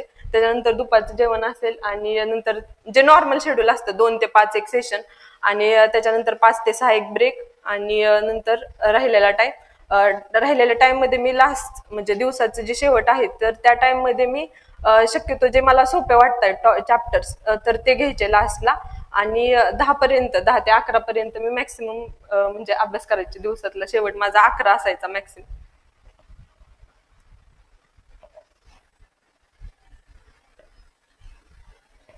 राहिलेलं आता आता आन्सर रायटिंग कसं करायचं असं प्रश्न आहे. एक्झाम सारखं लिहायचं म्हणजे विदिन टाइम मध्ये की बघून लिहायचं? नाही, मला आता असं वाटतंय की तुम्ही आता 2 मंथ झालेत, 50% सिलेबस कव्हर झालाय, तर मला असं वाटतं की आता बघून लिहायची किंवा ती आवश्यकता किंवा ते तुम्ही टाळा. आता इथून पुढं ना तुम्ही एक्झाम सारखाच पेपर द्या. मला तर असं वाटतंय की इथून पुढे जर तुम्ही अजून पण बघून लिहित असाल अजून पण तुम्हाला, तर त्याच्यावरती कुठेतरी काम करण्याची गरज आहे. इथून पुढं न बघता किंवा रिकॉल होतंय का, मला टाइम पुरतोय का, जर स्पीड वाढवण्यासाठी मी तेच सांगितलं की तुम्ही जर टाइम लावून जर क्वेश्चन लिहिले ना, आपोआप स्पीड वाढतं. म्हणजे तुम्हाला पहिल्या दिवशी जर एखाद्या क्वेश्चनला 15 मिनिटं लागत असते, तर तुम्ही दुसऱ्या दिवशी आणखी फास्ट लिहिता, तर त्या क्वेश्चनला कुठेतरी 13 मिनिटं, कुठेतरी 10 मिनिटं. तर मला असं वाटतं की प्रोसेसनी स्पीड पण वाढतं आणि तुमचं टाइम मॅनेजमेंट पण होतं. नोट्स बनवण्याने आन्सर रायटिंग कन्फ्युज करतात. हा, नोट्स बनवणं आणि आन्सर रायटिंग वेगळं. म्हणजे तुम्ही काय करताय की काल खूप जण आलते की म्हणजे नोट्स बनवता बनवताच फक्त हायलाइट मेन पॉइंट लिहितोय. तर मला असं वाटतं की आन्सर्स तुम्ही फुल लिहा आता.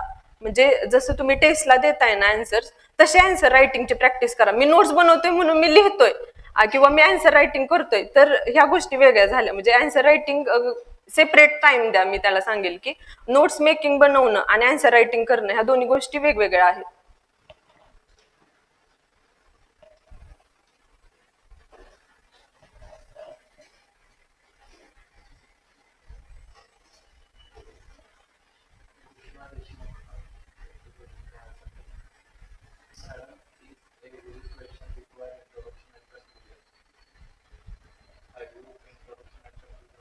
मी तेच सांगितलं, म्हणजे इंट्रोडक्शन आणि कन्क्लुजन लिहिण्याची प्रत्येकच क्वेश्चनला गरज नाहीये. आणि तुम्ही तर त्यावरती मी सांगेल की तुम्ही फोकसच करू नका त्या गोष्टींवरती. मी इंट्रोडक्शन तुमचं काय होऊन जाते की इंट्रोडक्शन आणि कन्क्लुजनच्या नादात तुमचं जी तुम्हाला क्वेश्चन मध्ये विचारलंय त्याच्यावरती तुमचं दुर्लक्ष होत चाललंय. कंटेंट तुमच्यासाठी खूप महत्वाचं आहे आणि सिलेबस कव्हर करणं तर त्याच्यापेक्षा म्हणजे तुम्हाला ती चॅलेंजिंग गोष्ट आहे.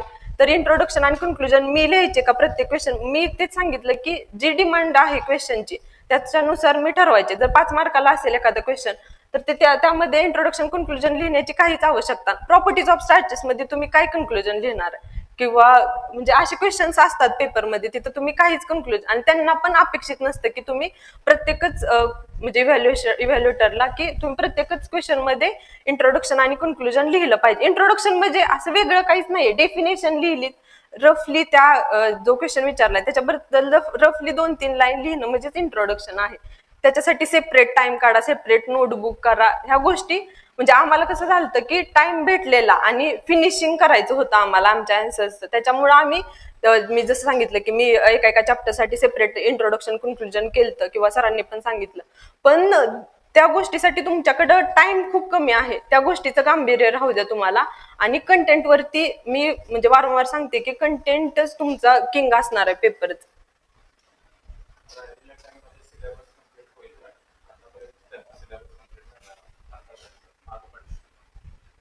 आतापर्यंत ज्यांचं किंवा कंबाईन वरून काही जण शिफ्ट झालेत, तर मला असं वाटतं की आता तुमच्याकडं टाइम कमी आहे. म्हणजे माझ्याबरोबर एक दिदी होत्या, तर त्यांनी पण उशिरा सुरुवात केली. तर मी त्यांची स्ट्रॅटेजी सांगते तुम्हाला.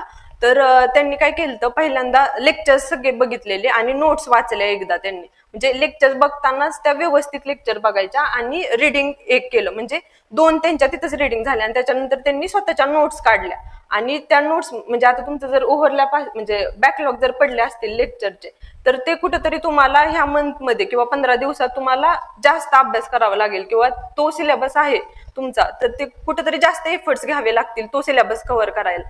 आणि एकदा तुम्ही म्हणजे जो क्लासचा सिलेबस चालू आहे तिथपर्यंत जर आला, तर तिथून पुढं मला असं वाटतं गोष्टी सोप्या होत जातील. प्रत्येक सब्जेक्ट साठी नोट्स, हा क्वेश्चन आहे की प्रत्येक सब्जेक्टसाठी नोट्स काढल्या पाहिजेत का सेपरेट? तर मला असं वाटतं की जो म्हणजे मेजर जो आहे तुमचा किंवा प्रायोरिटाईज, मी सांगितलं की तुम्ही प्रायोरिटाईज करा सिलेबस आणि त्यानुसारच तुम्ही नोट्स काढा. म्हणजे आता केमिस्ट्री सारख्या सब्जेक्टमध्ये आम्हाला पण जास्त असं काही नोट्स काढण्यासारखं किंवा नव्हतं, त्या तिथं काढायलाच येत नव्हत्या त्या गोष्टींच्या नोट्स. तर तिथं गरजेचं, जिथं गरजेचं आहे तिथंच नोट्स काढा.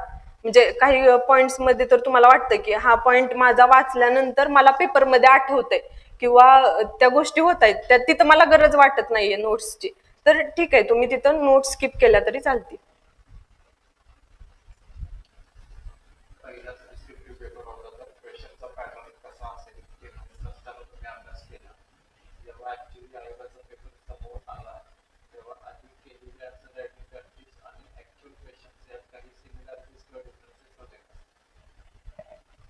म्हणजे पहिलाच डिस्क्रिप्टिव्हचा, तीच आमच्यासाठी सगळ्यात मोठी रिस्क होती की डिस्क्रिप्टिव्हचा किंवा काय येतील.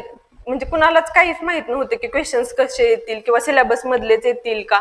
तर तुमच्यासाठी मी सांगेल की म्हणजे मी जेवढं अनालिसिस केलं पेपरचं, तर मी प्रत्येक क्वेश्चनचं बघितला पॉइंट सिलेबस मध्ये आहे का. तर आम्हाला म्हणजे ऑरचे पण मी क्वेश्चन बघितले, तर असा कुठलाच एक पण क्वेश्चन नव्हता की सिलेबसच्या बाहेरचा आलाय. तर मला असं वाटतं की क्वेश्चन जे येतात ते सिलेबस मधूनच येतात आणि आपल्याच नोट्स मधून येतात. हाच तुम्ही अप्रोच ठेवा.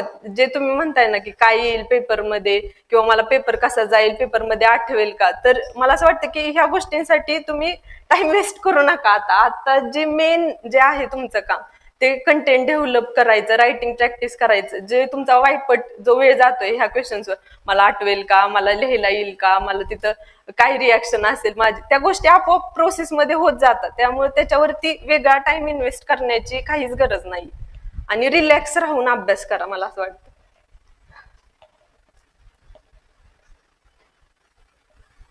नोट्समध्ये इम्पॉर्टंट पॉईंट हायलाइट केले आणि तेच लर्निंग केले म्हणजे हा शॉर्ट करता ते केलं ते चालेल.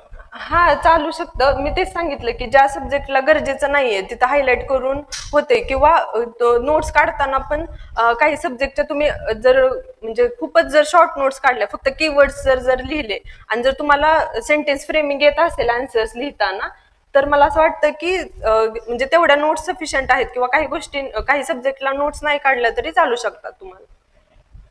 Transportation आणि manifestationचा काही रोल होता का? मॅनिफेस्टेशनचा म्हणजे मी काही गोष्टी मी केल्या नव्हत्या पण बाकीच्यांनी केल्या मॅनिफेस्ट माझ्यासाठी.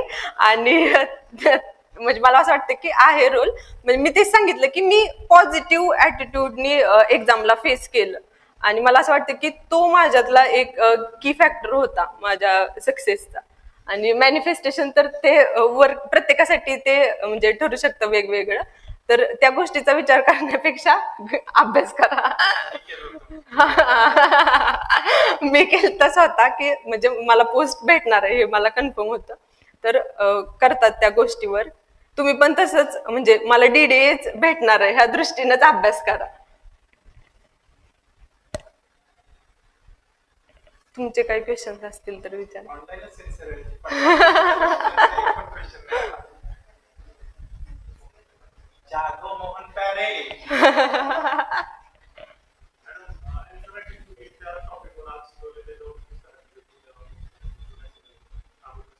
म्हणजे पहिल्यांदा करताना तर मी त्या त्या सिलेबसवर करायचे. मी ते सांगितलं की आम्हाला एक्स्ट्रा टाइम भेटलेला, त्याच्यामुळं आम्ही नंतर चॅप्टर ठरवायचो आणि त्याच्यावरती आन्सर रायटिंग करायचो. म्हणजे आमच्या म्हणजे काही क्वेश्चन्स असे होते एक्झाम मध्ये की मी तो 6व्या ते 7व्या वेळा मी एक्झाम मध्ये लिहित होते. तर मी ते सांगितलं की तुम्हाला टाइम कमी आहे, त्याच्यामुळं करताना तुम्ही जसं क्वेश्चन विचारला की अगोदरच्या ह्याचं केलं, मी सांगेल की अगोदर जे चॅप्टर झाले, आता तुमचा जो फर्स्ट वीक मध्ये जे चॅप्टर झाले तर त्याचं तुम्ही आता हा मला ह्या चॅप्टरचं उद्या आन्सर रायटिंग करायचंय तर ते आता ठरवा. अगोदरचे जे चॅप्टर्स आहेत त्याच्यानुसार आता आन्सर रायटिंग करा. हा, म्हणजे मी आदल्या दिवशी करायचे, दुसऱ्या दिवशी ज्या दिवशी ऍक्च्युअल दिवशी ज्या दिवशी करायचं आन्सर रायटिंग त्या दिवशी मी नव्हते करत रीड. ग्रुप डिस्कशनला काही अल्टरनेटिव्ह आहे का? म्हणजे ग्रुप डिस्कशन करणं पण म्हणजे प्रत्येकाचं जसं काही जणांचं हा असं नाही की तुम्ही ग्रुप डिस्कशन केलंच पाहिजे, किंवा काही जणांचं असं असतं की सेल्फ स्टडीवरती पण होतं. म्हणजे आमच्यातले पण काही जण आहेत की त्यांनी सेल्फ स्टडी केलं, ग्रुप डिस्कशन नव्हतं केलं. तर म्हणजे एक तो म्हणजे म्हणते प्रोसेस मधला एक पार्ट आहे. हा, असेल तर ठीक, नसेल तर एवढा काही फरक पडत नाही.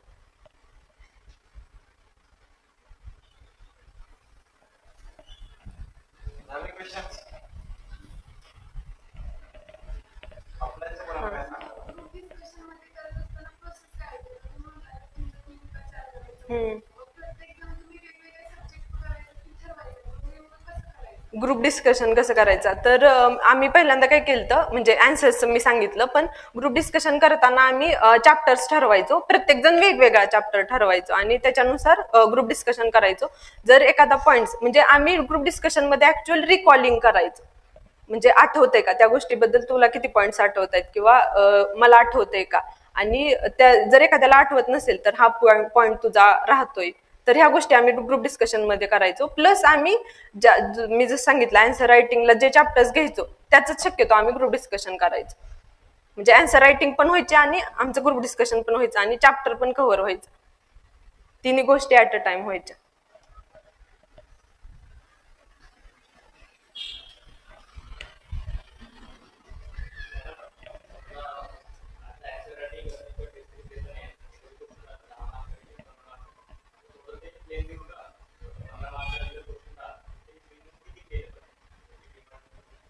हा म्हणजे आता टेक्स्ट हा पे दे- हा पेज वाईज जर सांगायचं झालं तर 5 मार्काला 1 पेज, 10 मार्काला 2 पेजेस आणि 20 किंवा 15 मार्काला 2.5 ते 3 पेजेस. म्हणजे असं मी तेच सांगितलं की, आणि हा टेस्ट सिरीज मध्ये ना काही क्वेश्चन्स लेंथली आहेत. तर आमच्या पण टेस्ट सिरीज मध्ये होते ते लेंथली, आणि ऍक्च्युअल पेपर मध्ये काही क्वेश्चन्स इन लिस्टिंग असतात. तर टेस्ट सिरीजचा तोच फायदा होतो की आपलं स्पीड वाढलेलं असतं, आणि प्लस आपल्याला जास्त मोठे क्वेश्चन म्हणजे लिहिलेले असतात आपण, त्यामुळे ऍक्च्युअल पेपरमध्ये आपल्याला समजून जातं की म्हणजे आपलं स्पीड असतं त्या गोष्टींसाठी. आणि जसं सांगितलं तुम्ही विचारलं की म्हणजे एका क्वेश्चनच्या डिमांडनुसार, म्हणून मी सांगितलं की क्वेश्चनच्या डिमांड बघा अगोदर. तुम्ही 5 मार्कासाठी 3 पेजेस लिहिणं चुकीचं आहे, जरी तुम्हाला कंटेंट येत असेल तरीही.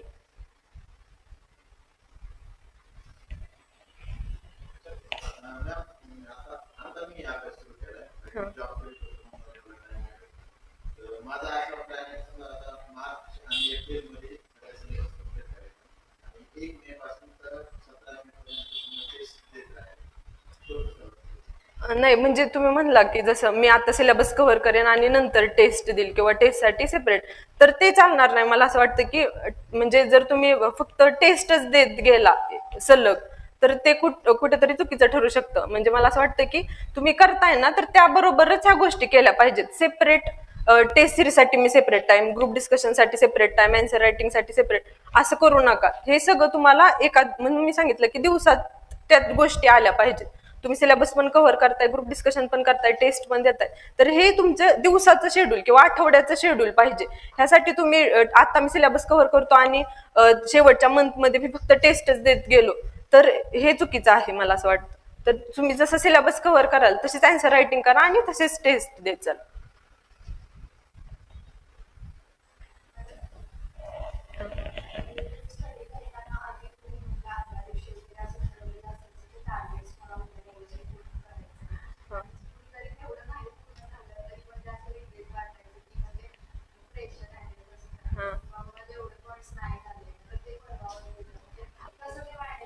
हा, तर प्रेशर हँडलसाठी मी काय करायचे, म्हणजे माझं पण टार्गेट, मी पण म्हणजे काही दिवशी राहून जायचं माझं. तर मी आठवड्यातलं 1 दिवस त्याच्यासाठी सेपरेट ठेवलेला की माझं आठवड्यातलं हे काम बाकी आहे, तर मी रविवारी किंवा तुमचा जो दिवस असेल त्या दिवशी मी माझ्या ज्या आठवड्यातले बॅकलॉग आहेत तर मी त्या दिवशी कंप्लीट करणार. आणि त्या दिवशी सेपरेट टाइम ठेवा त्याच्या दिवशी. तर तुम्हाला जास्त जर तुमचे टार्गेट जर इनकम्प्लीट राहत असतील ना, तर एक सेपरेट डे ठेवा त्याच्यासाठी आठवड्यातला, आणि त्या दिवशी फक्त मी तेच करेन. तर त्यावेळेस प्रेशर होऊन जाईल हँडल आपोआप.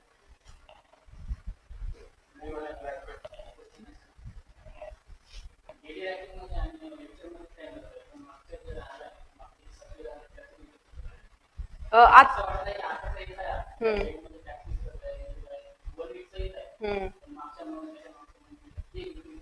हा, त्याच्यासाठीच तर मी सांगितलं की म्हणजे सरांचा क्वेश्चन आहे की अगोदरचे काही पॉइंट्स मिस होतात किंवा दिवसातल्या टाइम मध्ये अगोदरच्या क्वेश्चन्स आमच्या किंवा अगोदरचा सिलेबस कव्हर होत नाहीये.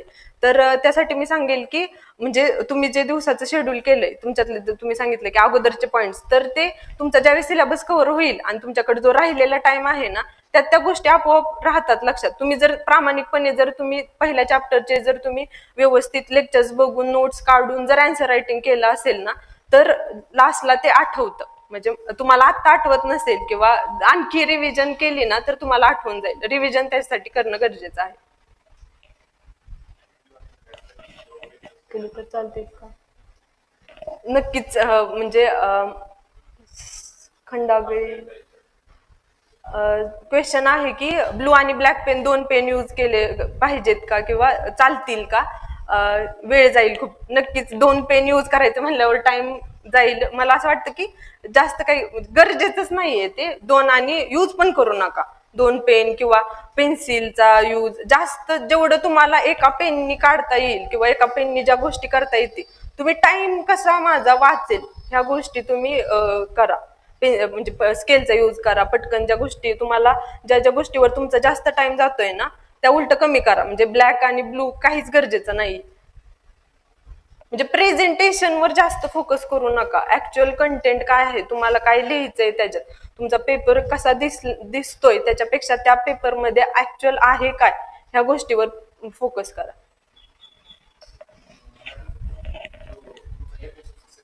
हम्म. हम्म.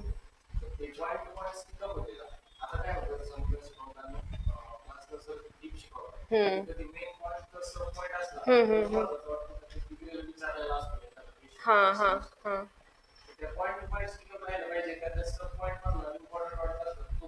हा इम्पॉर्टंट जसं तुम्ही सांगितलं की हा.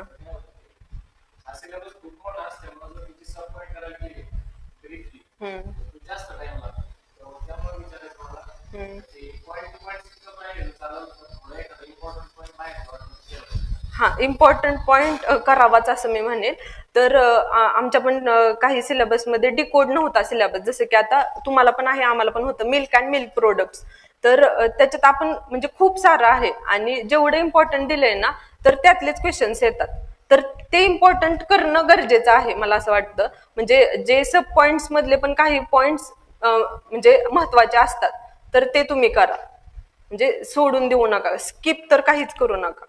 म्हणजे तेच मी त्यामुळे सांगितलं की सिलेबस कव्हर करण्यासाठी तुम्ही स्किप करण्यापेक्षा तुम्ही प्रायोरिटाईज करा, तुमची कुठला मेजर आहे कुठला मायनर आहे कुठले इम्पॉर्टन्स चॅप्टर आहेत तर ते करा. आणि न करण्यापेक्षा त्याच्यावरती एक जरी क्वेश्चन आला त्याच्यावरती तरी तो मला टॅकल करता आलं, मिनिमम लिहायला तरी आलं पाहिजे, त्याच्यात काय आहे कन्सेप्ट तरी माहिती पाहिजे.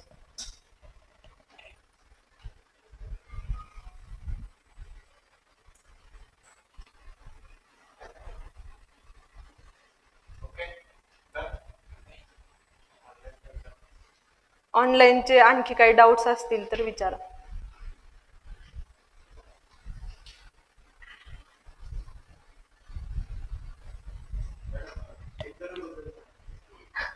इंटरव्ह्यूचा आता म्हणजे आता टाइम पण जाईल. इंटरव्ह्यू साठी मला असं वाटतं की आपण त्यावेळेस एकदा सेपरेट सेशन घेऊया इंटरव्ह्यूचं. कमी टाइम मध्ये कसं जास्त तुम्ही फोकस केलं पाहिजे किंवा अभ्यास केला पाहिजे इंटरव्ह्यूचा.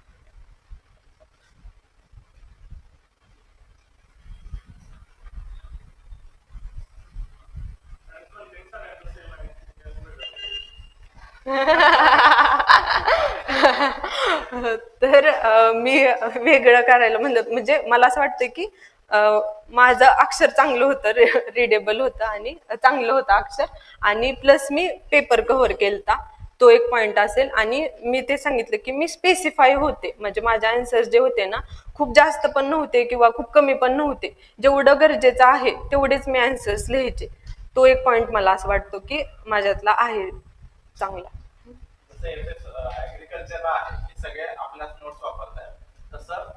FSO ला पण होतं की एक्सलन्सच म्हणजे अख्खे जेवढे आहेत ना तेवढे सगळ्यांनी एक्सलन्सच्याच नोट्स रेफर केल्या. तर मी काय वेगळं केलं असं काहीच नव्हतं. मी फक्त ते सांगितलं की अक्षर आणि माझा एक आन्सरचा फ्लो असायचा की त्या गोष्टी मी ते सांगितलं, म्हणून मी तुम्हाला सांगितलं की मल्टिपल पॉइंटला टच केलं आणि एक फ्लो होता आन्सर्सला की हा मी असं मध्येच कुठंतरी आन्सर ब्रेक झाल्यासारखं वाटत नव्हतं माझं. हा प्रत्येकाचं प्रेझेंटेशन हा काही जण नाही काय म्हणजे आणि गरजेचं आहे तिथंच. म्हणजे मी एक काल पेपर पाहिला, प्रत्येक आन्सर्स म्हणजे तिथं गरजेचंच नव्हतं की डायग्राम काढणं किंवा फ्लो चार्ट काढणं. तिथं पण म्हणजे तो टाइम जातोय तुमचा, तिथं कुठेतरी कंटेंट तुमचा बघितला जातो. काही क्वेश्चन्स मध्ये तुमचं फक्त प्रेझेंटेशन नाही बघितलं जात, प्रेझेंटेशन पेक्षा कंटेंट बघितलं जातं मला असं वाटतं. आणि मी पण प्रत्येक क्वेश्चन्सला हे नव्हतं केलं, फ्लो चार्ट किंवा डायग्राम नव्हत्या काढलं. म्हणजे प्रेझेंटेशन किंवा नीटनेस ह्यासाठी मी वेगळा असा काही टाइम दिलाच नव्हता, कंटेंट वरती मी जास्त काम केलं.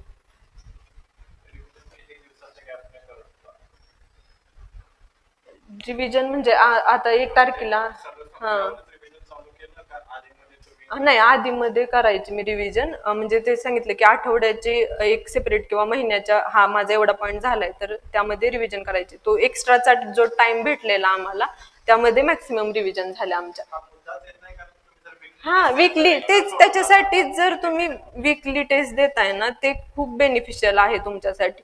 वीकली टेस्ट मध्ये तुमचं आन्सर रायटिंग होते, रिव्हिजन होती तुमची, रिकॉलिंग होते का नाही, म्हणजे टाइम मॅनेजमेंट होते. जेवढं काही तुमचे डाऊट्स आहेत ना ते वीकली सॉल्व्ह होत आहेत टेस्ट सिरीज मधून मला असं वाटतं.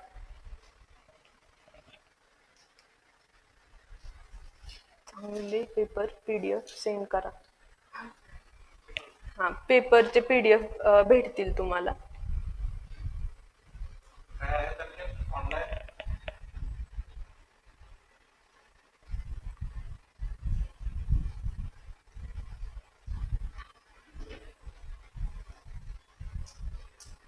आणि जास्त बर्डनली असं घेऊ नका, असं सिरियस राहा. म्हणजे काय झालं की अँसर रायटिंग असं खूप मोठं असं काहीतरी असल्यासारखं, आपण 10वी 12वीत पेपर दिलेत, UGचे पेपर दिलेत, तसंच डील करा. असं काहीतरी वेगळं काय, ही आपली टेक्निकल एक्झाम आहे, UPSC सारखं नाही की आपल्याला तोच पॉईंट आला पाहिजे किंवा ओपिनियन बेस्ड क्वेश्चन, असं काहीच नाही. सेम आपला जो पेपर असतो ना UGचा किंवा MSCचा, सेम तसाच पेपर असतो. सिलेबस जास्त आहे तो एक पॉइंट आहे तुमच्यासाठी चॅलेंजिंग, पण तेवढे जे सिलेबस मध्ये म्हणजे हा, तो सगळ्यांसाठीच आहे चॅलेंजिंग. म्हणजे तुमच्यातले पण काही क्लास 1 होणारच आहेत ना, मग त्यांनी पण तेवढंच केलंय, तुम्ही पण तेवढंच करताय, तर ते चॅलेंजिंग आहे नक्कीच तुम्हाला. त्यासाठीच मी सांगितलं की शॉर्ट नोट्स काढा, जेवढं तुम्हाला वाटतंय की हा माझं हे जास्त सिलेबसचा पॉइंट आहे किंवा तिथं मी शॉर्ट नोट्स काढल्या तरी मला आठवेल, तर शॉर्ट नोट्स जर काढल्या ना तुम्हाला सिलेबस खूप जास्त वाटणार नाही. जे आता आणखी एक सांगायचं की ते जे अगोदरचे जे आहेत ऍग्रीमेंट्सला होते, तर ते त्यांचा 50% सिलेबस कम्प्लीट झालाय. जे FSO ला होते त्यांना माहिती आहे आन्सर रायटिंग कसं करायचं. तर फ्रेशर्सला असं वाटत असेल की भीती वाटत असेल कुठंतरी, तर मी पण फ्रेशर्सच होते, आमच्यासाठी पण नवीन होतं, माझी पण पहिलीच एक्झाम होते. तर तुम्ही जे फ्रेशर्स आहेत त्यांनी, म्हणजे मला पण भीती वाटायची की UPSCचे असतील किंवा त्यांनी कुठेतरी 3-4 मेन्स दिलेत, तर तसं घाबरून जायची काहीच गरज नाही. जर स्वतःवर विश्वास असेल ना तुमचा, तर तुम्ही पण म्हणजे रँक 1 येऊ शकता. चला तर. खूप जास्त यायचा म्हणजे स्ट्रेस येतो प्रत्येकाला, पण तो मॅनेज लवकर करता आलं पाहिजे. जे निगेटिव्ह थॉट्स आहेत त्याच्यावरती कुठेतरी पॉझिटिव्ह थॉट्स जे आहेत तुमचे त्याने ओव्हरलॅप केलं पाहिजे. तुम्ही जर असं म्हणत बसला माझं अक्षरच चांगलं नाही, अक्षरच चांगलं नाही, पण तुम्हाला आठवतंय पेपरमध्ये तुमच्यातले जे स्ट्रेंथ आहेत त्याच्यावरती फोकस करा, ना की तुमच्या निगेटिव्ह पॉइंट्सवरती. जेवढं तुम्ही एक्झामला पॉझिटिव्हली डील कराल ना, तेवढे म्हणजे आउटपुट येण्याचे चान्सेस जास्त आहेत. आता सिलेबस घेऊन बसू नका तुम्ही. तुम्हाला जेवढं पॉइंट्स कव्हर करता येतील त्यातील किंवा मॅक्सिमम रिव्हिजन देता येतील, जे तुमचे असं नाहीये सिलेबस मधलं की तुम्हाला काहीच येत नाही, सिलेबस मधलं काहीतरी खूप स्ट्रॉंग पॉइंट आहेत तुमचे, तर त्याच्यावरती फोकस करा. जे स्ट्रॉंग आहेत त्यांना आणखी स्ट्रॉंग बनवण्याचा प्रयत्न करा. हा.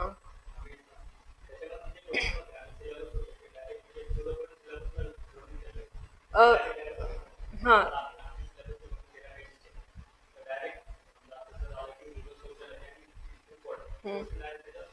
हो हो हो, डायरेक्ट म्हणजे हा सिलेबसला नव्हते काही. म्हणजे 2 क्वेश्चन, एक आम्हाला लॅम्बर्ट बियर्स लॉचं इक्वेशन कसं प्रूव्ह करायचं हे आम्हाला सिलेबसमध्ये नव्हतं दिलं, पण ऍक्च्युअल पेपरमध्ये इक्वेशन आलं, पण तो पॉईंट सिलेबसमध्ये मेन्शन होता. आणि आणखी एक मी जसं सांगितलं मिल्क अँड मिल्क प्रोडक्ट्स, तर त्याच्यामध्ये आम्हाला घी स्ट्रॅटिफिकेशनची मेथड विचारली होती, जी सिलेबसमध्ये कुठंच मेन्शन नव्हती. पण जसं तुम्ही सांगितलं की जे इम्पॉर्टंट पॉइंट्स आहेत जे सिलेबसमध्ये दिले नाहीत ते पण करणं त्याच्यासाठी गरजेचं असतं. की काही पॉइंट्स येतात, पण असं नाहीये की म्हणजे हा सगळाच पेपर सिलेबसच्या बाहेर किंवा असं काहीच होत नाही. तुमच्या तर सिलेबस मधला मला असं वाटतं की प्रत्येक क्वेश्चन सिलेबसच्या लाईनलाच धरून असेल. आमच्यात तरी म्हणजे आयोगाने काय केलं की आमच्या क्वेश्चन्स मध्ये थोडे वॉट किंवा असे क्वेश्चन फ्रेम केले. इंजिनिअरिंगचा मी पेपर पाहिला, त्याच्यात जसं तुम्हाला विचारले शॉर्ट नोट्स डायरेक्ट विचारलेले त्यांना, स्ट्रेस आणि स्ट्रेन डायरेक्ट जसं सिलेबसमध्ये मेन्शन आहे तसंच त्यांना विचारलेलं. आणि त्यांचा पण सिलेबस खूप जास्त होता. म्हणजे जे आता ऍग्रीचे आणि इंजिनिअरिंगचं तुम्ही त्यांचा सिलेबस बघितला, त्यांचा पण सिलेबस त्यांना डायरेक्ट पॉईंट दिलते आणि त्याचे एक बुक्स होते, रेफरन्स बुक. म्हणजे त्यांना पण तो एक चॅलेंजिंग पॉईंट होता. पण त्यांनी पण तसंच केलं की सिलेबसच्या बाहेरचं काहीच केलं नव्हतं. जे सिलेबसमध्ये आहे ऍक्च्युअल तेच विचारतात पेपरमध्ये, सिलेबसच्या बाहेरचं शक्यतो नसतं. आणि जरी आला एखादा क्वेश्चन तरी तो आपल्याला टॅकल करता येतोच, आणि जरी नाही आला तर ऑरला खूप असतं पेपरमध्ये, जवळजवळ म्हणजे डबल पेपर असल्यासारखा असतो. म्हणजे तुम्ही स्किप करू नका. म्हणून मी सांगते की एखाद्या आपलं काय होतं की सब क्वेश्चन मधला एखादा क्वेश्चन आपण जर तो स्किप केला असला तर तो येत नाही आपल्याला लिहायला. हा, केमिस्ट्रीच्या बाबतीत आम्हाला असं झालं की म्हणजे काही पॉइंट्स असे होते की जसं मी सांगितलं की थोडे सिलेबसच्या आउट ऑफ आलते. तर ते असं नव्हतं की मलाच एकटीला आले नाहीत किंवा ज्यांचं झालं नाही त्यांना, सगळ्यांसाठी तो फॅक्टर होता. जर तुम्हाला पेपर अवघड जात असेल तर तो सगळ्यांनाच अवघड जाणार आहे. असं नाही की फक्त तुम्हालाच, तुम्ही प्रामाणिक राहून पण म्हणजे प्रामाणिक राहून अभ्यास केला आणि तुम्हालाच फक्त अवघड गेला असं होत नाही. पेपर जर तुम्ही व्यवस्थित आणि कामली हँडल केला तर पेपर आणखी सोपा होऊन जातो.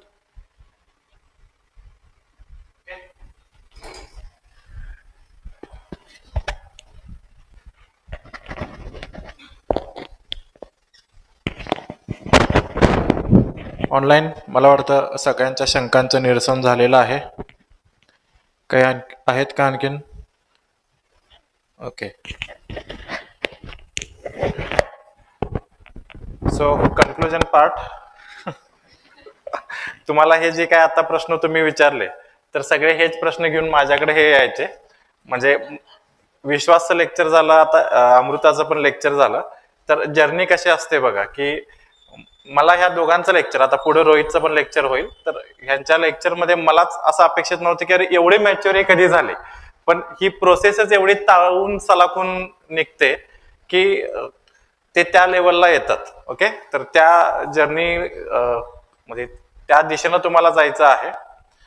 बाकी तुम्हाला मी टार्गेट सांगितलेलं आहे. फर्स्ट मला पाहिजे आणि पहिले टॉप 10 चे आहेत ते टॉप 10 पण सगळे आपलेच पाहिजेत. म्हणजे हे सगळे जे आहेत तर हे सगळे फर्स्टच्याच लेवलचे होते. आता काही गोष्टी पुढं मागं होतात, हा, एन नंबर ऑफ फॅक्टर्स, त्यामुळं सोडून द्या, तो विषय नाही. पण मी अमृता असतील किंवा मी तुम्हाला सांगितलं होतं की मला पहिल्यापासून माहित होतं की काही विद्यार्थी आहेत ते महाराष्ट्रात टॉप येण्याच्या लायकीचे आहेत. तर त्या सगळ्यांनी पूर्णपणे एफर्ट्स त्यांचे टाकले होते आणि त्यातलं एक एक्सेप्शन सोडला की सगळ्यांचं सिलेक्शन झालेलं आहे आणि अमृता सेकंड आलेली आहे. त्यामुळे तो हा मुद्दाच नाही आहे. म्हणजे मी ऍज अ ह्या स्टुडंट कडून 100% सॅटिस्फाय होतो. हा, लाईटली कुठलीच गोष्ट घेतली नाही, अगदी सगळ्या इंटरव्ह्यूच्या प्रोसेस पर्यंत. त्यामुळं ते होणारच होतं, फक्त रँक कुठली एवढंच होतं.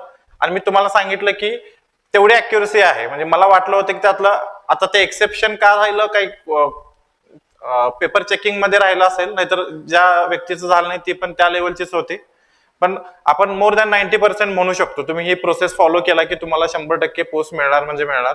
त्यामुळे तुम्ही टार्गेट ठेवा, मला फर्स्ट या बॅचला पाहिजे आणि पहिले टॉप 10 सगळेच आपले पाहिजे. जे करावं लागते ते तुम्हाला करायचं आहे. मी स्वतः किंवा आपली टीम सगळी त्या लेवलने करतोय. मी तुम्हाला सांगितलंय की मी स्वतः कुठल्या गोष्टीसाठी सुट्टी घेत नाहीये. अगदी नातेवाईकांचे लग्न तेवढीच मी अटेंड करतोय जे अनअवॉइडेबल आहेत. बाकी सगळ्या गोष्टी मी सॅक्रिफाय करतोय, तर तुम्ही पण करणं अपेक्षित आहे. फक्त हेल्थ, झोप आणि अभ्यास आणि चांगलं खाणं, ह्या 4 गोष्टी तुम्ही करायच्या आहेत. दुसरं काहीही करायचं नाही आहे. ओके,